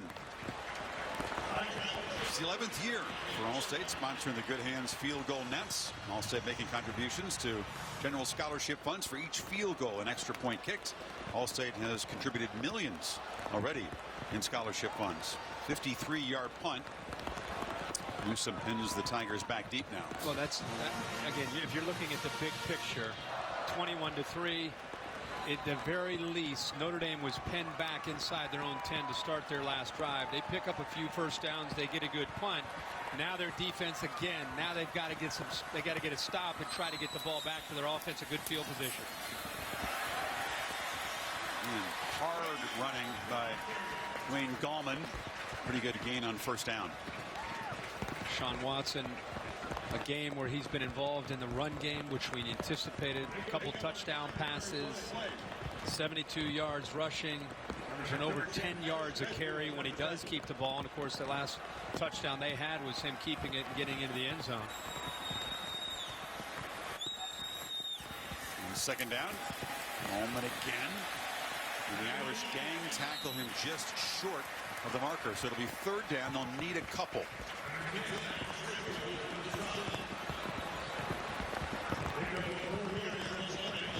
Gallman hasn't had a lot of room, averaging 3.4 on his 11 carries. You hear the heavy rain now thumping on our microphones on the field. It's a long one on third down. Figures to be a quarterback run. Watson able to just wriggle for enough room to move the chains. Yeah, I think you and I and Joe Schmidt and everybody else, when they saw Gallman motion out of the backfield, Joe Schmidt pointed to Jalen Smith to be ready. Joe Schmidt took on the block, and he was hoping that Jalen Smith might be able to make the play to keep him short of the first down. So even when you know it's coming, sometimes you're not able to stop him.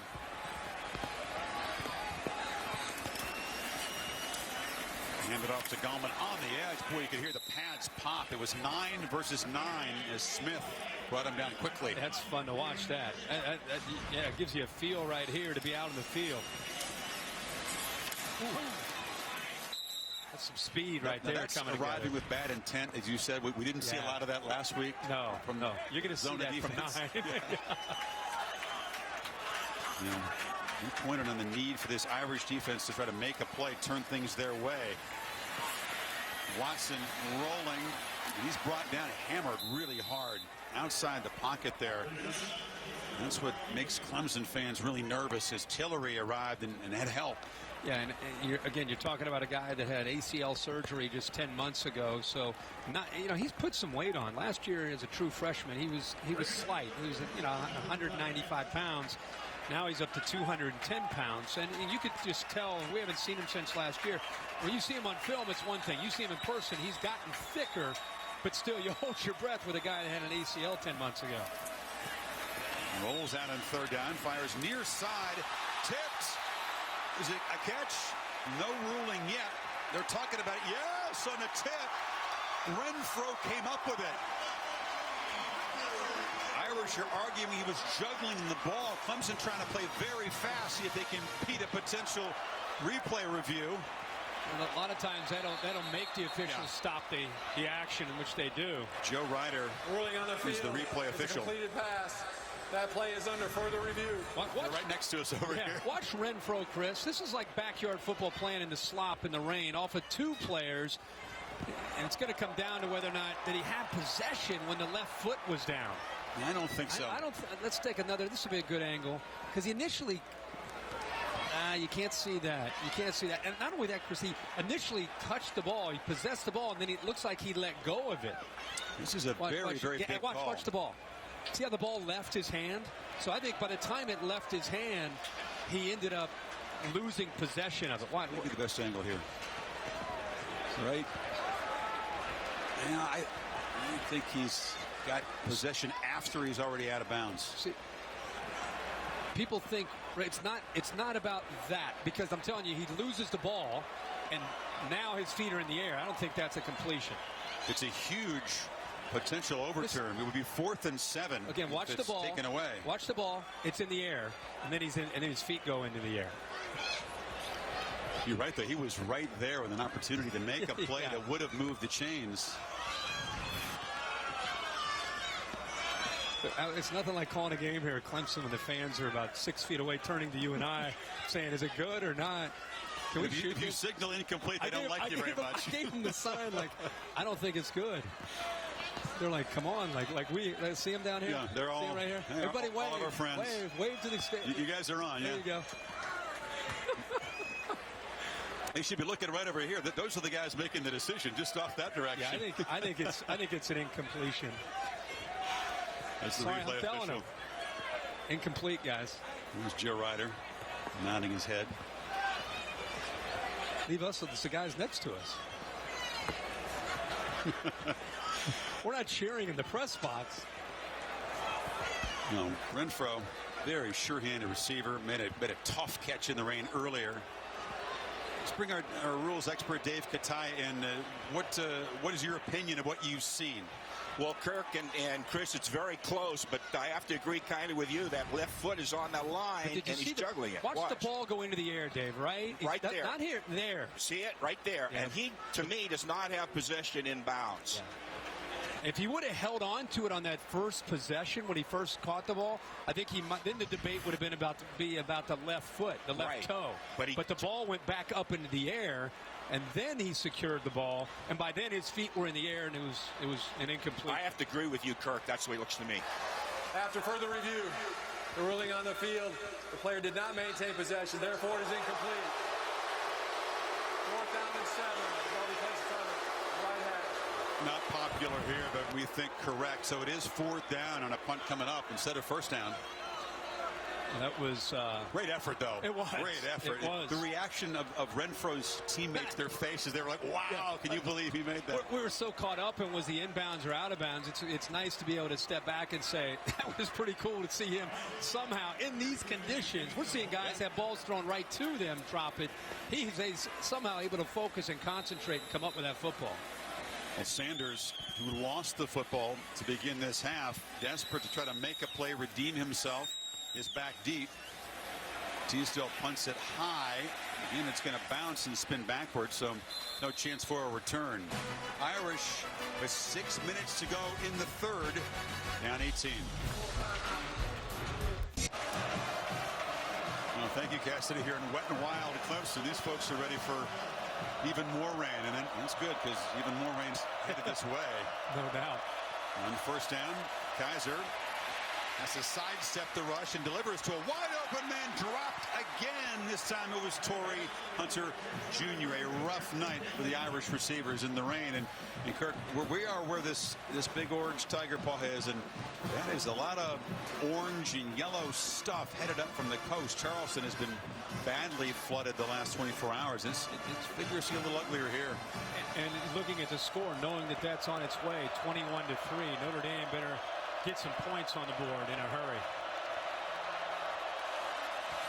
Adams takes the handoff and is hit immediately in the backfield. A flag comes down. Kevin Dodd is joining Shaq Lawson. Both defensive ends having strong nights. A Notre Dame player ran onto the field. Illegal substitution against the offense. 5-yard penalty. 2nd down. Now the confusion in a tough environment continues for Kelly's offense.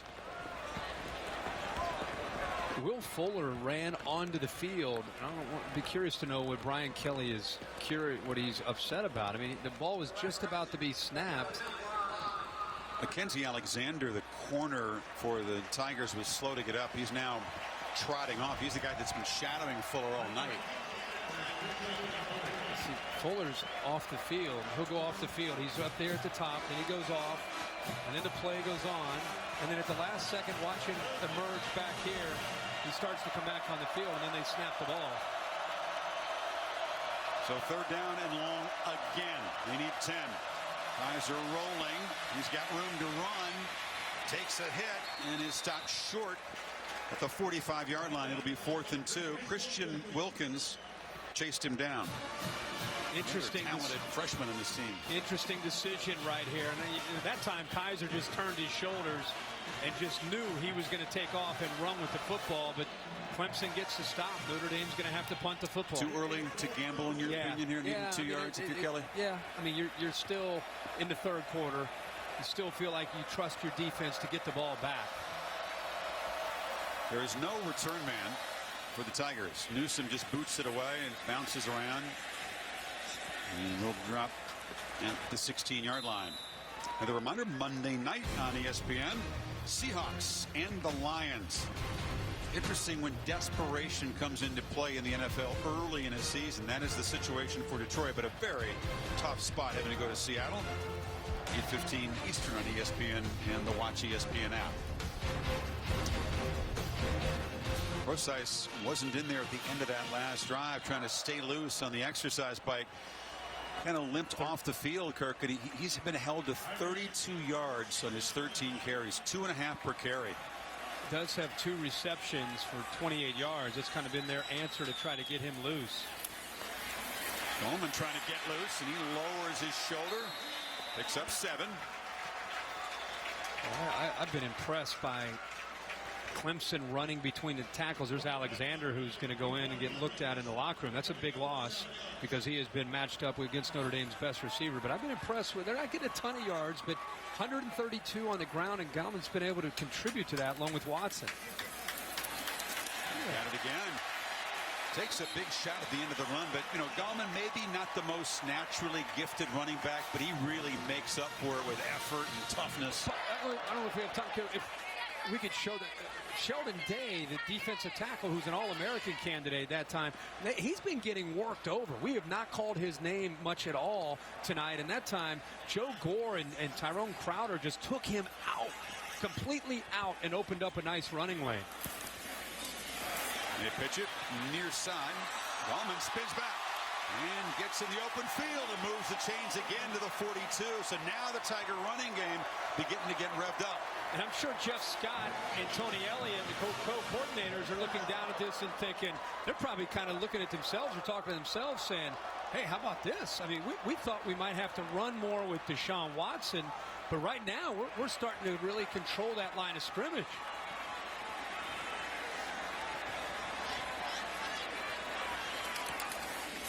You feed Gallman again. He gets the edge. We wondered which offensive line, Kirk, would have success against the opposite D-line. It's been Clemson so far. It really has. And if you watch the first 3 games for both teams, you would never have anticipated. You would have thought, you know, the scheme and the tempo could be an equalizer, help Clemson. But that offensive line deserves a ton of credit for the way they have played in this slop against a talented front 4. They moved 34 yards in the drive, all of them by Gallman until that keeper by Watson. So it'll be 3rd down and short about midfield. Notre Dame has played this year. They have played well, and then they'd give up a big play, you know, more often than not through the air. But they have played well. They've shown you what they're capable of doing, especially up in the front 6. I say 6 because, you know, most of their outside linebackers walked out because of the spread looks that they see. So Watson checks the play card in 3rd and 3. Zach Brooks is in the game. Watson just takes off, breaks a tackle, moves the chains again.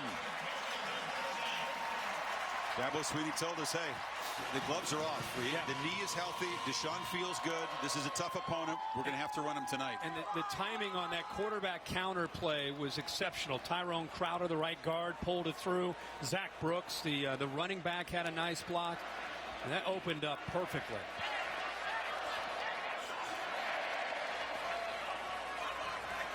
There's Brooks that comes in motion. They give it to him, and he fumbles it, still booting it around.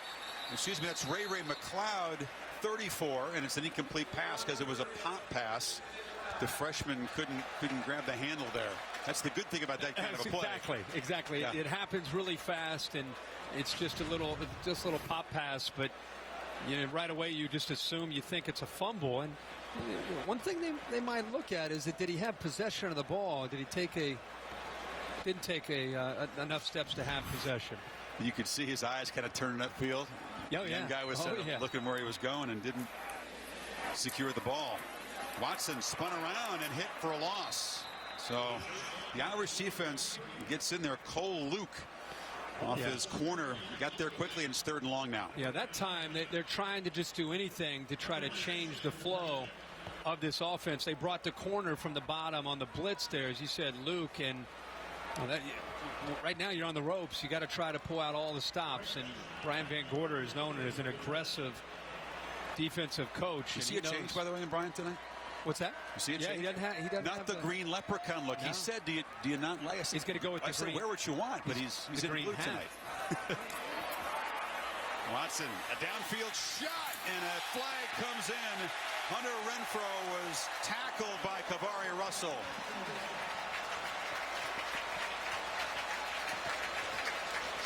So Renfro, who almost made that circus catch off the carom. Pass interference.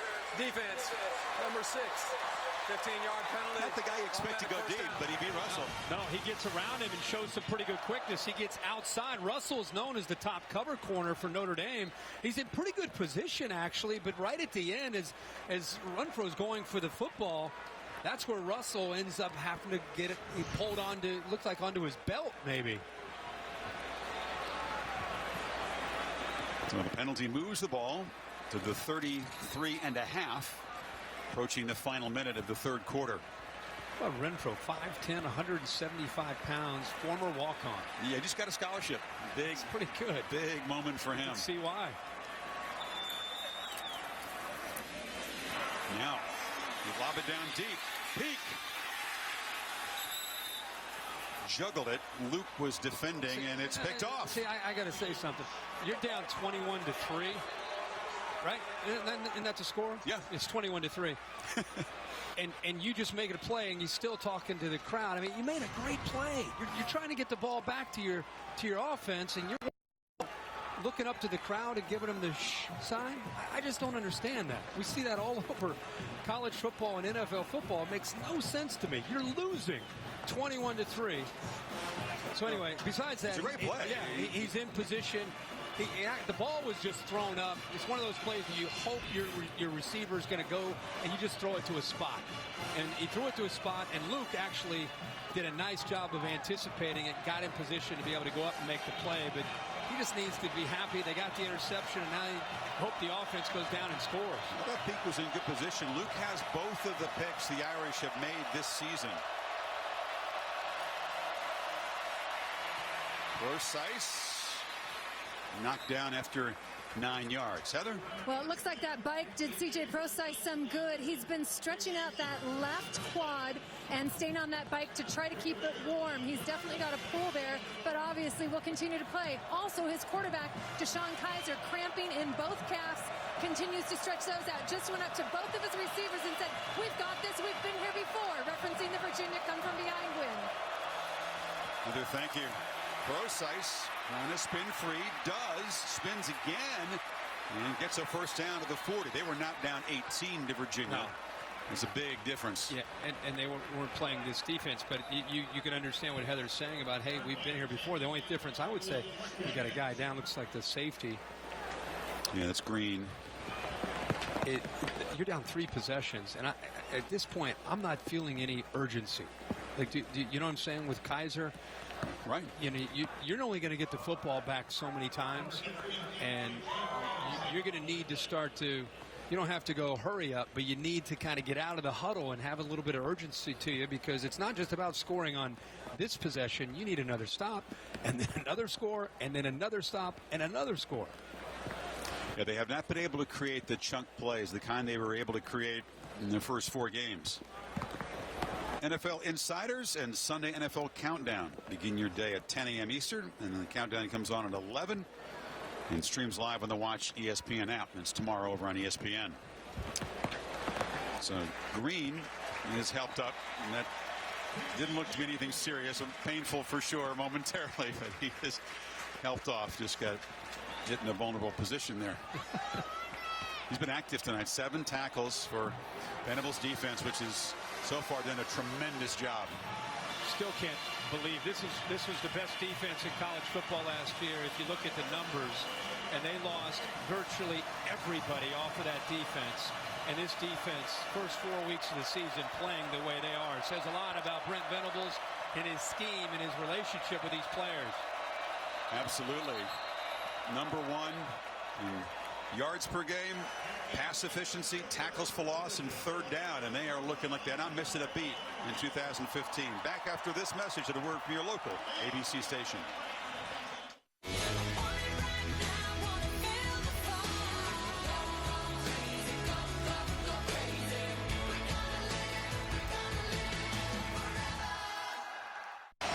Beginning of the final quarter, this presentation of the ACC on ESPN.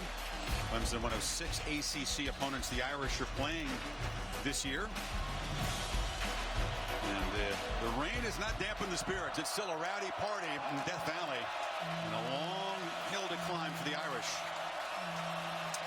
Kaiser has time now, decides to take off and slides down at the 45. It's a good first down gain. But you'd like to see him, Kirk. I'll ask you, and again, how do you create a chunk play? The problem is Brent Venables is a smart guy. He's got two safeties that are deep, taking away anything thrown downfield unless you can throw it over the middle of the field, or you can try to hit a slip screen. But Brent Venables knows they need to hit some chunk plays. He wants to make them have to drive the field for everything that they have. Venables in his 4th year. His defense has improved its points allowed every year. Well, Kaiser gives a fake and loops it down wide open. His Procise on the sidelines stays in bounds and scores. So there's that chunk play for the Irish. And they are still alive, 56 yards. And they snuck him out of the backfield, and the defensive backs from Clemson just completely lost him. They had their eyes in the backfield. They didn't feel him sliding out of the backfield at all. I think they were so concerned about Will Fuller and the other receivers that he just got lost. And Travis Blanks, number 11, tried to catch up with him, but just he got behind him. See if he did stay in bounds. He tightrope down the sidelines. Or touchdown. That play is under further review. Did not see him touch the sideline. It was very close right after he made the catch. Well, this will be a great look.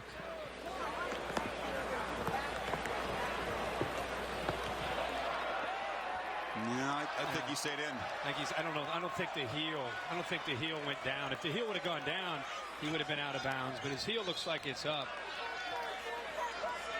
Dave, will ask your opinion what Joe Ryder is going to decide here. That's a touchdown.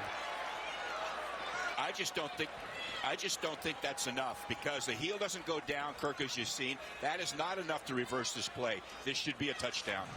So Procise, Kirk, has been held to 50 yards in his 15 carries as a runner. Now has 3 catches for 84. And that touchdown pending the review here. After further review, the ruling on the field is confirmed. Touchdown.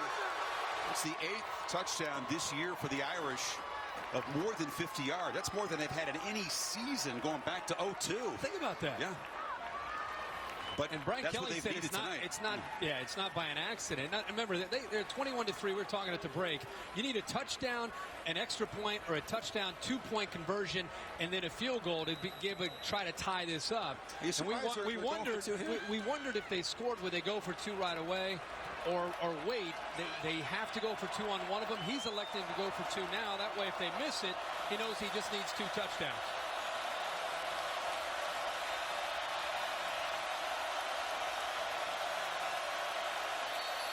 Oh, timeout.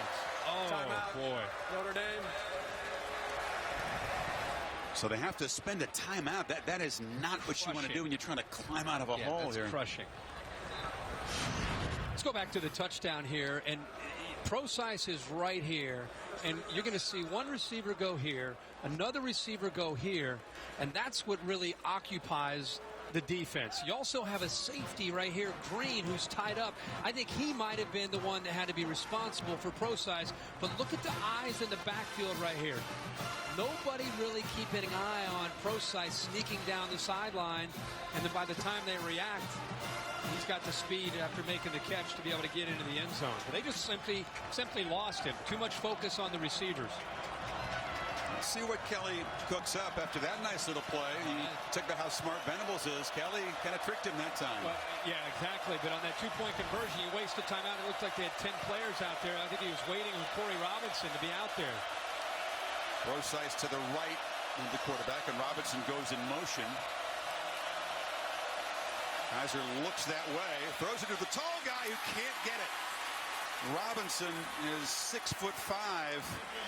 That went off his hands again. And he put it exactly where the big man could go up and climb the ladder and make the catch. He just wasn't able to hold on to it.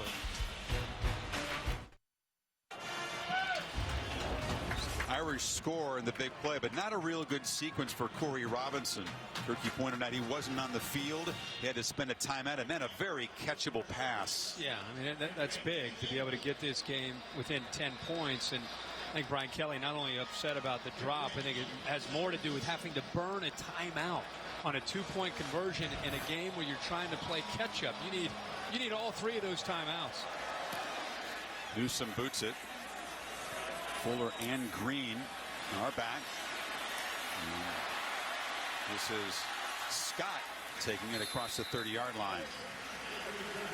Is our Pacific Life game summary, Kirk, with the quarterbacks? Yeah, definitely. You got to look at what Deshaun Watson has done, and the numbers aren't going to blow you away, but I think he's just made the plays that he's needed to make at crucial moments, and the 3 touchdowns. And for Kaiser, a young guy who is literally learning with every single rep that he takes against a very aggressive Clemson defense, but give him credit for hanging in there. The guy is battling tonight against a defense, as I said, is kind of have the Notre Dame's offense's number for most of the night. And Watson back out there off his 4th interception of the season, throws it near side, and the catch is made by Ray McLeod, and the freshman out across the 40. He's near the marker. Ray McLeod is going to become the next great one, you would think. A true freshman out of the Tampa area. He, along with Artavius Scott. Think about Artavius Scott, Clearwater. Ray McLeod is Tampa. Deion Kane from Tampa. And who opened the door? Sammy Watkins from Fort Myers. They try Gallman. He cuts back inside. Breaks the tackle. Gallman, the midfield. And finally chased down inside the 25-yard line. Max Redfield saved the touchdown, but Gallman gets loose for his biggest run of the night. Giving up big plays, that theme kind of continues. Just some poor tackling, great effort here by Gallman, but boy, Kamari Russell's got to be able to make that play. He was right there and just kind of got his hands on him, but didn't secure the tackle. And all of a sudden, Kirk, after that 33-yard run, Gallman's closing in 100 yards. He's got it again. And not get the edge. His run down there by Shoemate for a loss. This defense, it's been on the field a lot. It's been tested, and it's really surprised me, to be honest with you, to see this defense give up some plays in the trenches. I mean, they have coming in. I think they had a great deal of confidence in how they matched up. But there have been times where we've seen, even in the second half, that offensive line has kind of asserted themselves, and they're not in a hurry at all as they work that clock. C.J. Fuller, who's the freshman back in the game now. We got 3 running backs who go by C.J. in this game. Davidson, Fuller, and of course Procise, in a place where C.J. Spiller may be one of the great Clemson players ever. Dabo's thinking of C.J. Spiller. If he's that good, we got to find a few more. Give me every guy named C.J. who's a running back. Well, yeah. It's 3rd and 10 now. Tigers have been a little bit more efficient tonight on 3rd down. 5 for 11.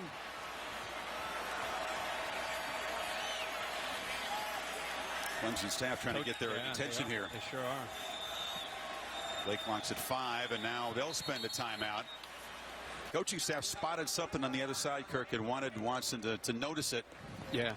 They're actually trying to get there was certain coverage that they saw that they wanted him to go to that play, and he was just a little bit confused, so he called the timeout. Saturday Night Football, presented by Wells Fargo.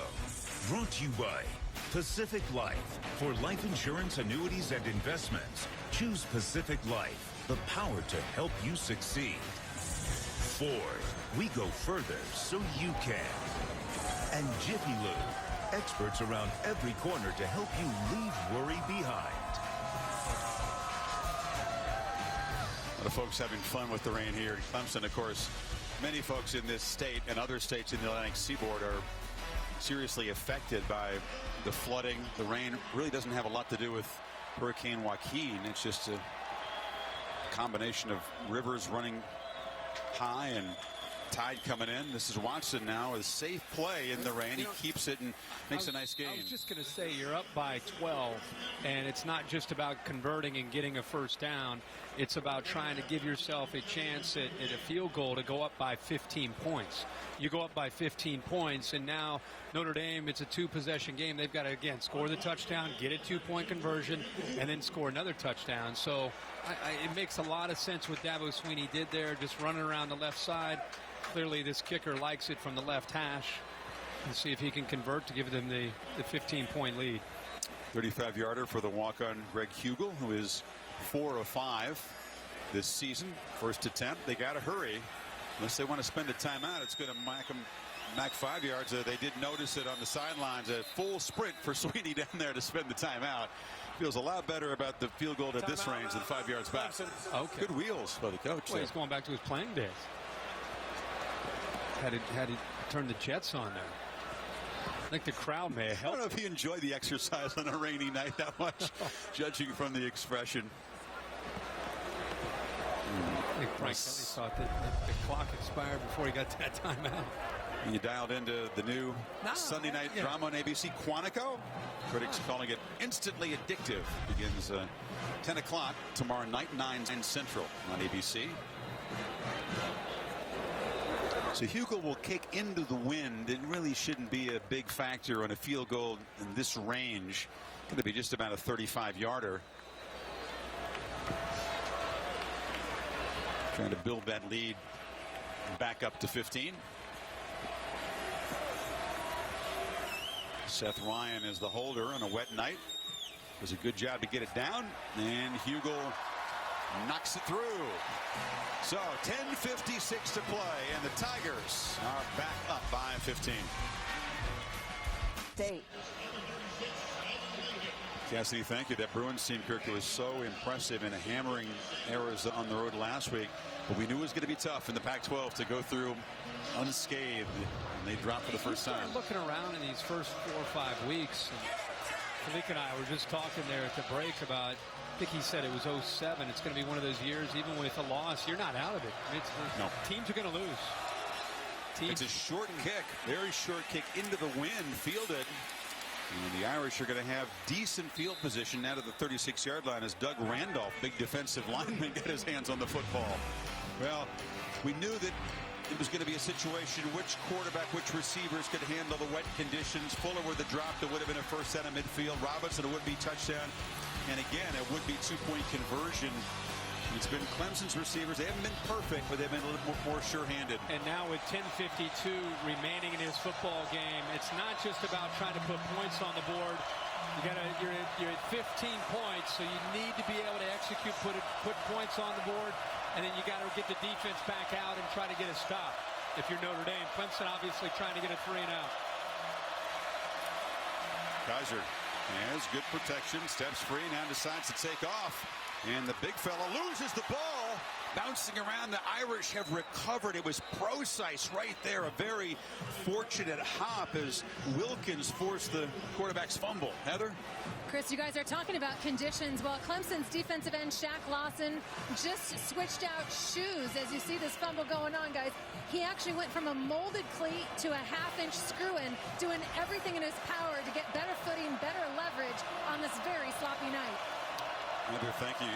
Heather put it earlier that Lawson left to have a sleeve put on his knee. Kaiser has time, flips it off again, and it's a wide open Chris Brown. And the Irish are beginning to find some space in the secondary. Brown runs through a couple tackles and finally out of bounds. Blanks forced him out, but they're inside the 15. You're gonna see it crisscross here from Notre Dame wide receivers, and Bullware 10's gonna get caught up in some traffic, and there's Brown clearing underneath. Good job again. He needs time for these plays to develop, but how about Chris Brown after the catch, getting some blocks downfield by Fuller and picks up huge yards. He got 33. Exactly what Notre Dame needed, trying to strike quickly here.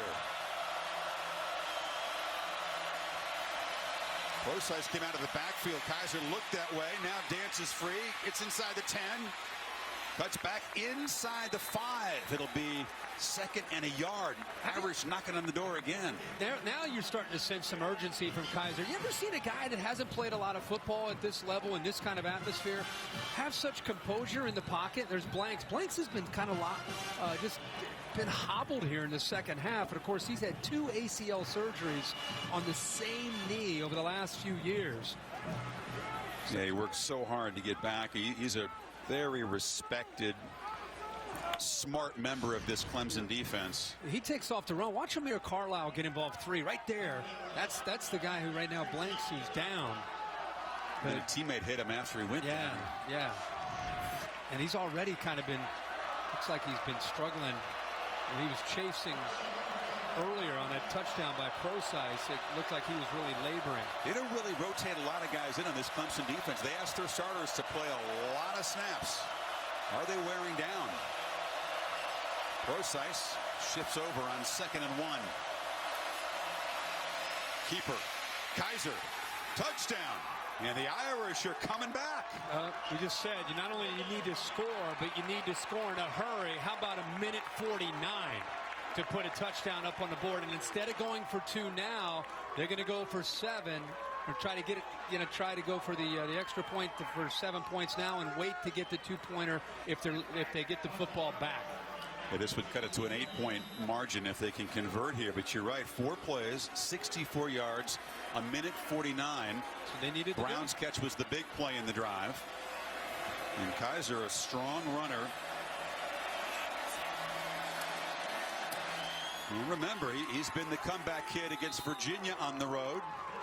And he said, guys who've been here before, he just keep these guys in it. Just really impressed with what he's done. Not a great night, but he's hung tough, and he's given his team a chance to come back in this game.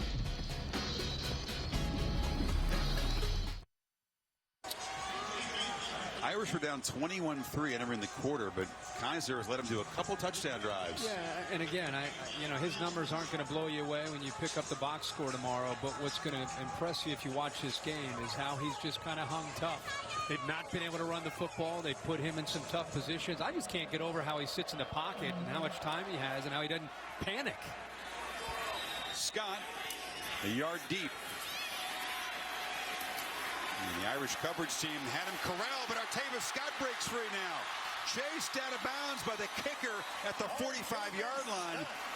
The slippery receiver, also a dangerous returner in Clemson, has nice field position as they protect now an 8-point lead in the final 9 minutes. Greer Martini does a good job of getting down there. He just can't come up with the tackle. And I think a lot of the Notre Dame kickoff coverage team thought he was already down. Then he picks up about another 25 or 30 yards and throws in a little stiff arm at the end there. Newsom, who's the punter and the kickoff guy, good job to get Scott out of bounds. So now it's Watson at the 44. And all of a sudden it's a tight game, and Gallman hammered hard, spins forward, and if you're the play callers, Jeff Scott, Tony Elliott, what do you do now with your lead down 8 all of a sudden? I think you go right to number 4 and you put the ball into his hands and you say, all right, earlier in this game when we've had some success, it was him throwing the football and also the quarterback run game. And I just think this guy is, you like to think that Clemson coaches feel he's one of the most talented quarterbacks in the country. You definitely want him to be able to make the decisions. And he's also working clock along with trying to pick up first downs. Yeah, for once Clemson not playing at hyperspeed, really working the play clock down to 7. Gallman, the second carry, but nothing there against the Irish front. It was big Isaac Rochelle, and it's 3rd and long. One thing I think you have to be careful of with still 8 minutes to go is getting a little bit out of character. You start to change your tempo and you start to change the mentality of this. The offense is used to cranking. They're used to having that kind of go mentality. And with 8 minutes to go, I don't know. It's a little bit. There's still enough time, but I don't think you need to really work the game clock that much. That comes in motion. Watson hands, flips it short. Catch made, but hit immediately. Eliza Shoemate knocked down. Leg at the tight end, and Clemson going to have to give up the football now. Yeah, Shoemate made a great read. And it looked like Watson felt that Leggett was going to slip out and nobody was going to pick him up. You could see at the top of the screen the entire time Elijah Shoemate has been seeing that counter boot one too many times. They scored a touchdown on this play earlier. This time Shoemate is right there as soon as he makes that catch. And clearly down before the fumble came out. So Teasdall to punt it. And Will Fuller, the Irish top playmaker who's been held largely in check tonight. Chance to make the play as a returner. Fuller just lets it bounce. Seems like that's been the instruction to the returners. Don't even try to field it. Let it hit the ground. Get out of the way. Well, the All-State Saturday Night Football bus provided shelter for us today. Watching all the games, the All-State It's Good sweepstakes, a chance to win $100,000 plus a VIP trip to the All-State Sugar Bowl and the National Championship game, as well as prizes. So this Notre Dame team, Kirk, with the awful weather, down 21-3, entering the final quarter, has found a way to make a couple of chunk plays, and they've got a chance now, potential game-tying drive. We knew they needed to have those chunk plays, and it's been the passing game that's opened up some things for them. And now Brian Kelly can just execute his offense with 6:41 to go here. They still want to have some urgency to him. Kaiser has Procise out of the backfield, didn't see him, and throws a pick. B.J. Goodson, the linebacker, makes a huge interception and a tough decision from the young quarterback. Yeah. And when he goes back and looks at that, he just never even saw C.J. Procise, who from up here it's easy to see, but in reality, he's a check down. Procise will slide out over here, and he's wide open, but he ends up just forcing this football, and I don't think he gave Woodson much of a chance, or Goodson, that he thought he could make this play, and he shows some pretty good closing speed. But he'll go back and look at that, and instead of forcing it, he just wants to check that down to his running back, C.J. Procise. Goodson, one of those big, strong linebackers. He benches 480. He's a tough customer against the run, makes a big interception, and now Clemson gets the ball back and again just hands it to Goldman straight ahead. You know how Clemson defensively most of this game has been kind of pinning their ears and shooting gaps against Notre Dame when they've tried to run the ball. Right now, Notre Dame and Brian Van Gorder, they've got to take some chances against this running game. Artavis Scott, see Van Gorder there, limped off a few plays ago, but he's back in the game now. He's at the bottom of the formation.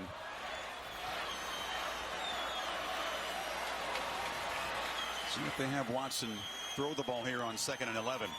Inside of 6 minutes.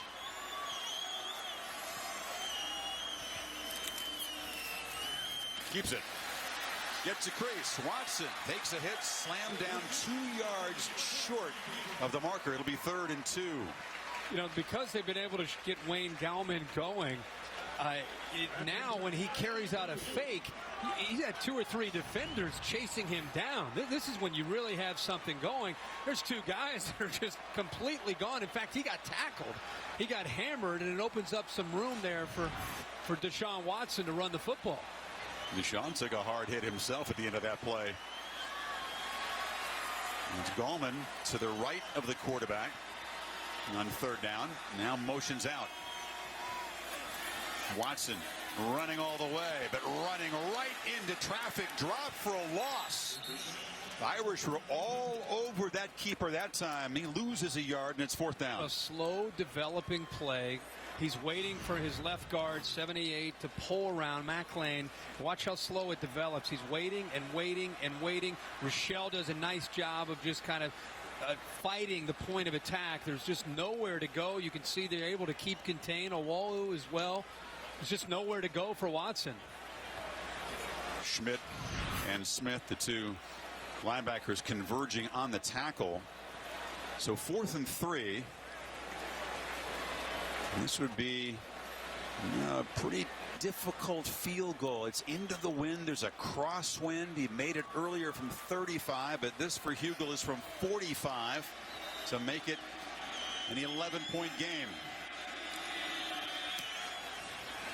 A low boot, and it hooks. Missed it. So the interception doesn't produce points, and the Irish still down only 8.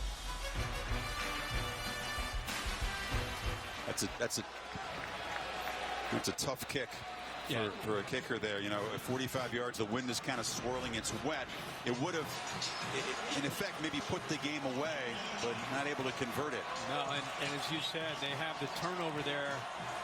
They had a big opportunity there to maybe put this game out of reach, but Notre Dame catches a break. They get the ball back to Kaiser, and they've scored in their last 2 possessions in 1:52 and 1:48 when they have scored.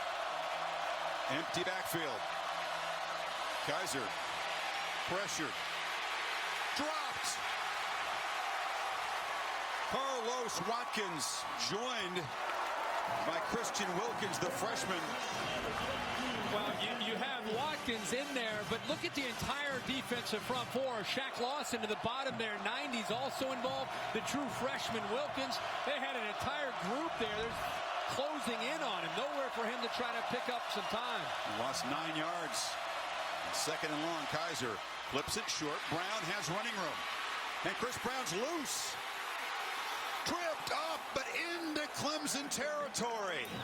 Boy, how about the speed of Chris Brown on these crossing routes? He's catching the football. It's the exact same route he ran earlier. Picks up a little bit of a rub, and then now he's just leaving people behind him. There's no way Kevin Dodd can catch him in the open field. But how about Tankersley, the corner who's with him? He also gets left. Some serious wheels there by Brown. Procise in the slot in this empty set. They bring pressure. Kaiser picks it up again, flips it short. And Hunter makes the catch to the 35, another first down. See, with receivers going downfield, that underneath game in their passing game is open because you've got some linebackers that are shooting gaps. Goodson that time and Boulware both came. And if you're not going to get home, you're going to leave a vacancy underneath. Good job of finding it and then just dumping it down for that first down. 38 years ago, Joe Montana came in here and engineered a fourth quarter comeback against Clemson. DeShone Kizer trying to do the same thing. Robinson's in motion. Fuller has the catch on the edge and has some blocks. And he's loose. Fuller swerving to the secondary down to the 11. When was the last time you watched Notre Dame football with this kind of speed on the perimeter with Chris Brown and Will Fuller both? I mean, you talk about yards after the catch. I'd love to look at that number in the second half alone tonight for Notre Dame. 23 yards as Fuller finally makes an impact. And the Irish now 2.5 to play. 12 yards from a potential game-tying touchdown. They need the 2-point conversion, of course. Lob to the end zone. Broken up over there. That was Tankersley knocking the ball out of Brown's hands. He's a quarter that's often picked on because Alexander's so good, but he makes a play there. Yeah, he wants to be able to get this football thrown a little bit further into the corner. That's what the fans from the Notre Dame fans are upset about. Look at that, grabbed onto the jersey. Yeah. I mean, how are you supposed to go up there and make a play when he's grabbing a jersey and pulling him down? By the way, he had Nick Wisher underneath all along. Those underneath routes are open, even down deep in Clemson territory. He flat out missed that interference call. Kaiser looks left, dumps it short, catch made, and taking a shot, losing the ball. Clemson's got it. Chris Brown had the ball, was headed toward the end zone for a potential game-tying touchdown, and it was knocked free. Goodson, who had the pick earlier, made the recovery, Kirk. Yeah, it looked like Curse got his hand on the football and knocked it loose, Chris, and Goodson gets on top of it. We just said the underneath routes are open. Watch how open they are. It just clears out. It's a great read. Brown's there. Brown's been dangerous after the catch. It's not that hit. It's right there. The left hand of one, Curse, gets in there. There's the initial hit. Then the left hand jars the ball loose. And then the middle linebacker, B.J. Goodson, jumps right on top of it. It is the fourth Notre Dame turnover, all of them in the second half. So they've been able to make some big plays, but self-destruction for Notre Dame, and that's a tough one after getting that close to potentially touchdown and a 2-pointer to tie it. Still 2 timeouts remaining for Notre Dame. Got to stop Gallman and get the ball back, and Brian Kelly knows it's tough with a wet ball, but it's his reaction after the fumble. Well, it's been one of those nights with self-destructing, but this game is far from over. I mean, Clemson's probably a first down away from being able to ice this, but Brian Kelly electing not to use the timeout that they lost when they had to use the 2-point conversion for the timeout with only 10 men on the field. He decides to let the clock run here. Then they're going to try to get stops on second and third down with the timeouts to try to get the football back around midfield. And Watson working the play clock. Snaps it at 4. Gives it to Gallman. hit hard. Boy, you worry about a fumble almost every time as the Irish make the stop and then do spend that second timeout with 1:19 to go. And third down coming up for Watson.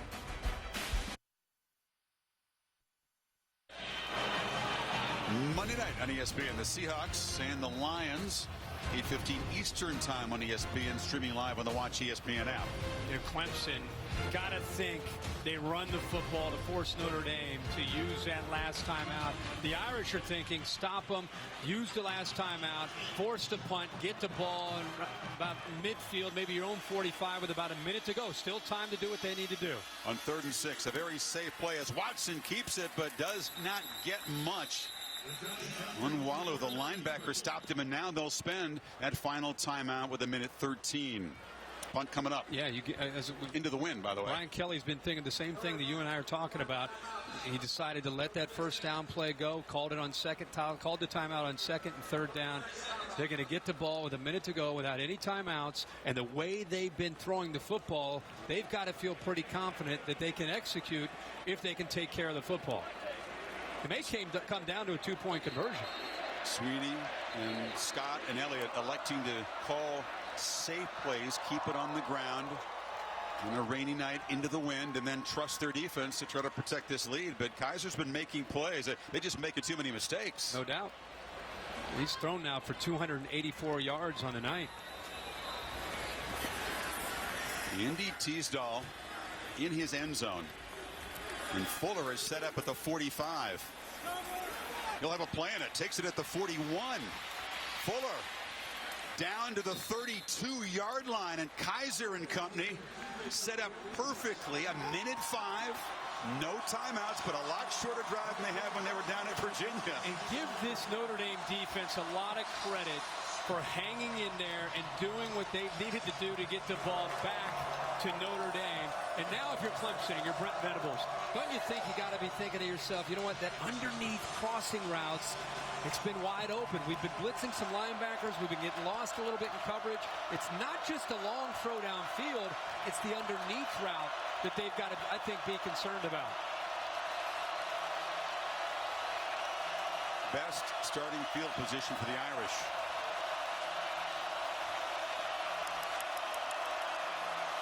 Snapped it at 1. Lost the ball. Just came out of his hand.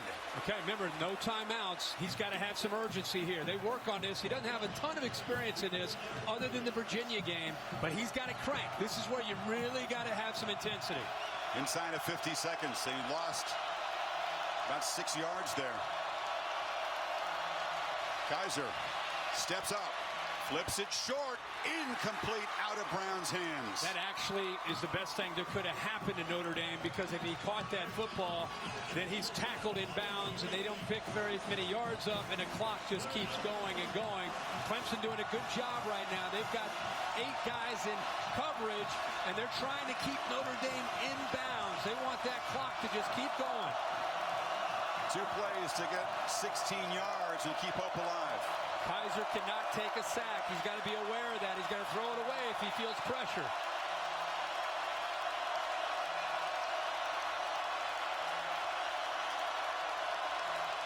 They bring some pressure. Fires, far side, sliding play, catch made. Carlisle's got a first down in the red zone. How about that? They bring that pressure. It's right in his face, and he knows if he takes the sack, the game could be over. He stands in there, he gets the time, and he throws it. Now they're going to fire it to kill the clock. 25 seconds to go. Kelly decisive in asking his quarterback to clock it. Here's the catch. Gets his hands underneath. Gets the legs involved, whatever it takes to hold on to that football. But I couldn't believe the way he just sat in that pocket and waited for Carlisle to break free. Didn't panic. It's one thing to make the throw. It's another thing not to panic. Does it remind you of a Notre Dame game on the road against the ACC a year ago? A long third down conversion. We were there. For Florida State.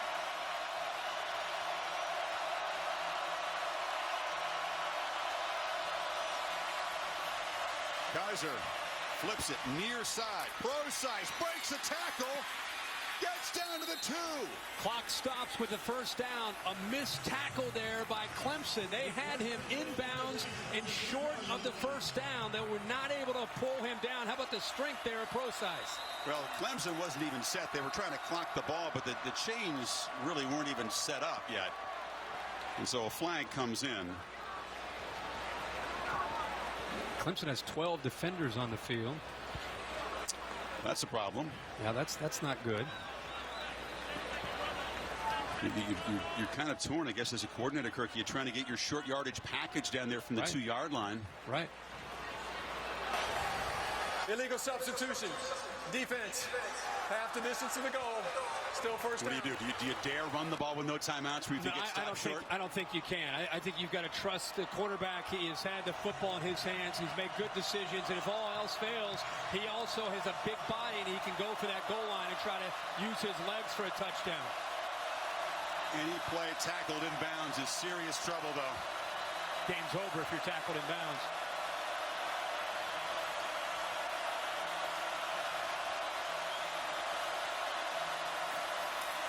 Kaiser loops it for the end zone. Touchdown! Torrey Hunter Jr. with 7 seconds to play. The Irish are a 2-point conversion away from overtime. Chris, you mentioned last year's Florida State Notre Dame game. How about this? How about this right here? Perfectly executed to open it up.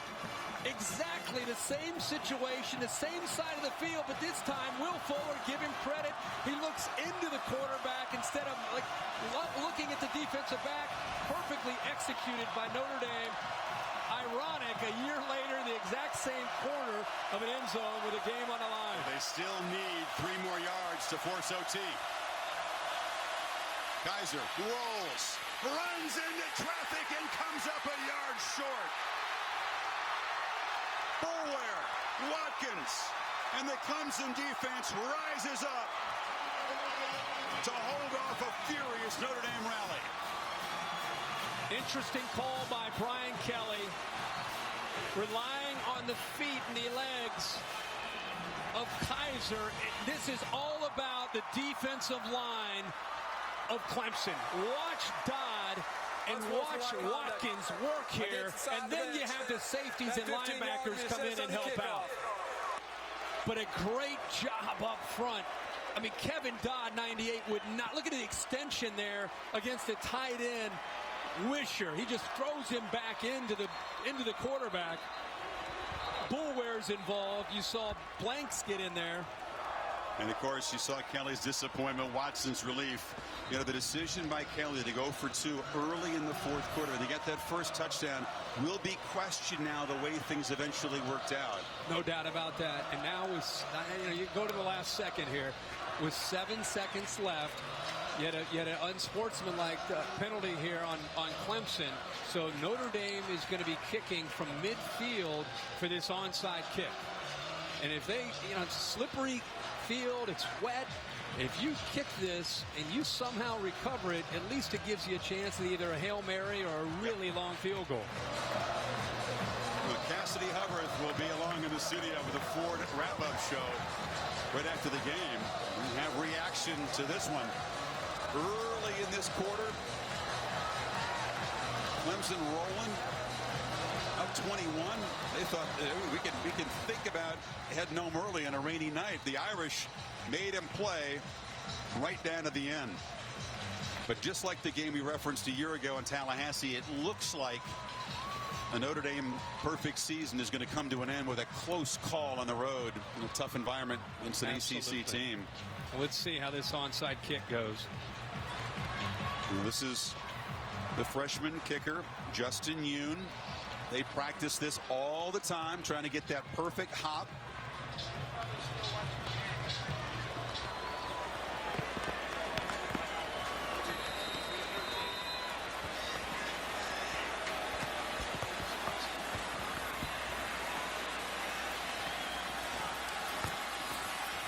And it does not get the kangaroo hop, and is fielded by the Tigers, who are going to take a knee with a hard-earned 2-point victory in Death Valley, their 12th straight home win. That is a very relieved head coach. He's emotional right now. It's a big win for his program. Think about this in the last 3 years. This Clemson program is now 36-7 with wins over LSU, Auburn, Georgia, Ohio State, Oklahoma, and Notre Dame.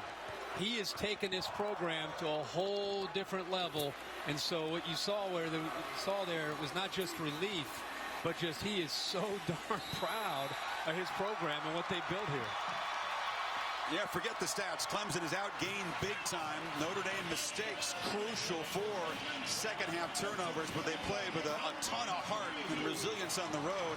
Kaiser, who helped lead that comeback, coming up 1 yard short on that 2-point conversion carry. Yeah, that's really what you need to take away from this game. It's a huge win for Clemson early in the year at home against a good Notre Dame football team. But Notre Dame, with Kaiser at quarterback on the road in these conditions, down big, looking like they didn't have any chance at all. They had 4 turnovers. They're outgained by over 100 yards. How in the world is that football team going to have a chance to come back and have a shot at a 2-point conversion and getting it into overtime? But they did it. So give them credit. They can build on this. You know, the Tigers have some tough folks ahead. Georgia Tech is up next here in this field. They got hammered by the Jackets a year ago, but Tech is struggling.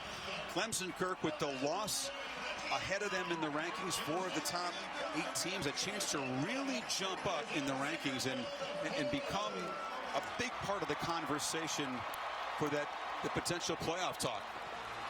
And the Irish with a tough schedule, not necessarily out of it with a 2-point loss on the road. Yeah. You saw how emotional Dabo Swinney was a moment ago. He's now with Heather. Chris, thanks so much, Dabo. Congratulations. What does this kind of a win do for your program? Well, it makes us 4-0, and it keeps us on track for what we're trying to do, and that's, have a great season. Hey, hats off to Notre Dame. We had them down. They fought back. That's what great teams do. Well coached. But, man, I'm just so proud of our team. That's what it's all about. It ain't always perfect, but what I told them tonight was, listen, we give you scholarships, we give you, stipends and meals and a place to live. We give you nice uniforms. I can't give you guts, and I can't give you heart. And tonight, hey, it was BYOG, bring your own guts. And they brought some guts and some heart, and they never quit to the last play. And thank you to the good Lord and my dad who was with me tonight.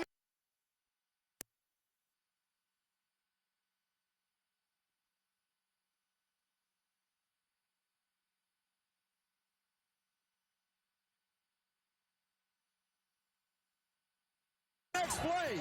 Just freaking play this play. Don't worry about our screw-ups. Play this play. Win this down.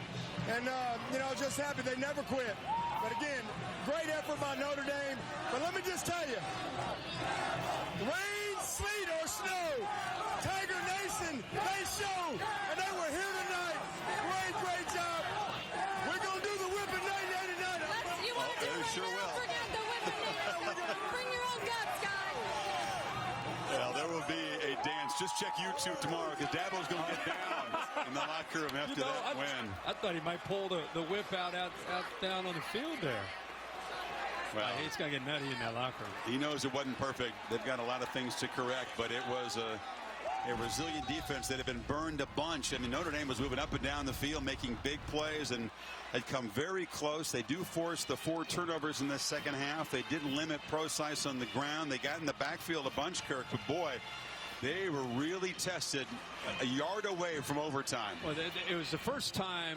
Remember how you and I were just kind of marveling at what they had accomplished, for losing their entire defense from a year ago and how good they've looked up to this point, where they got vulnerable in the passing game. Kaiser ended up throwing for over 300 yards tonight. And that aspect is what Brent Venables is probably going to work the hardest on to get his team ready to continue to try to improve. Treated the AT&T strong performance, just enough for Clemson.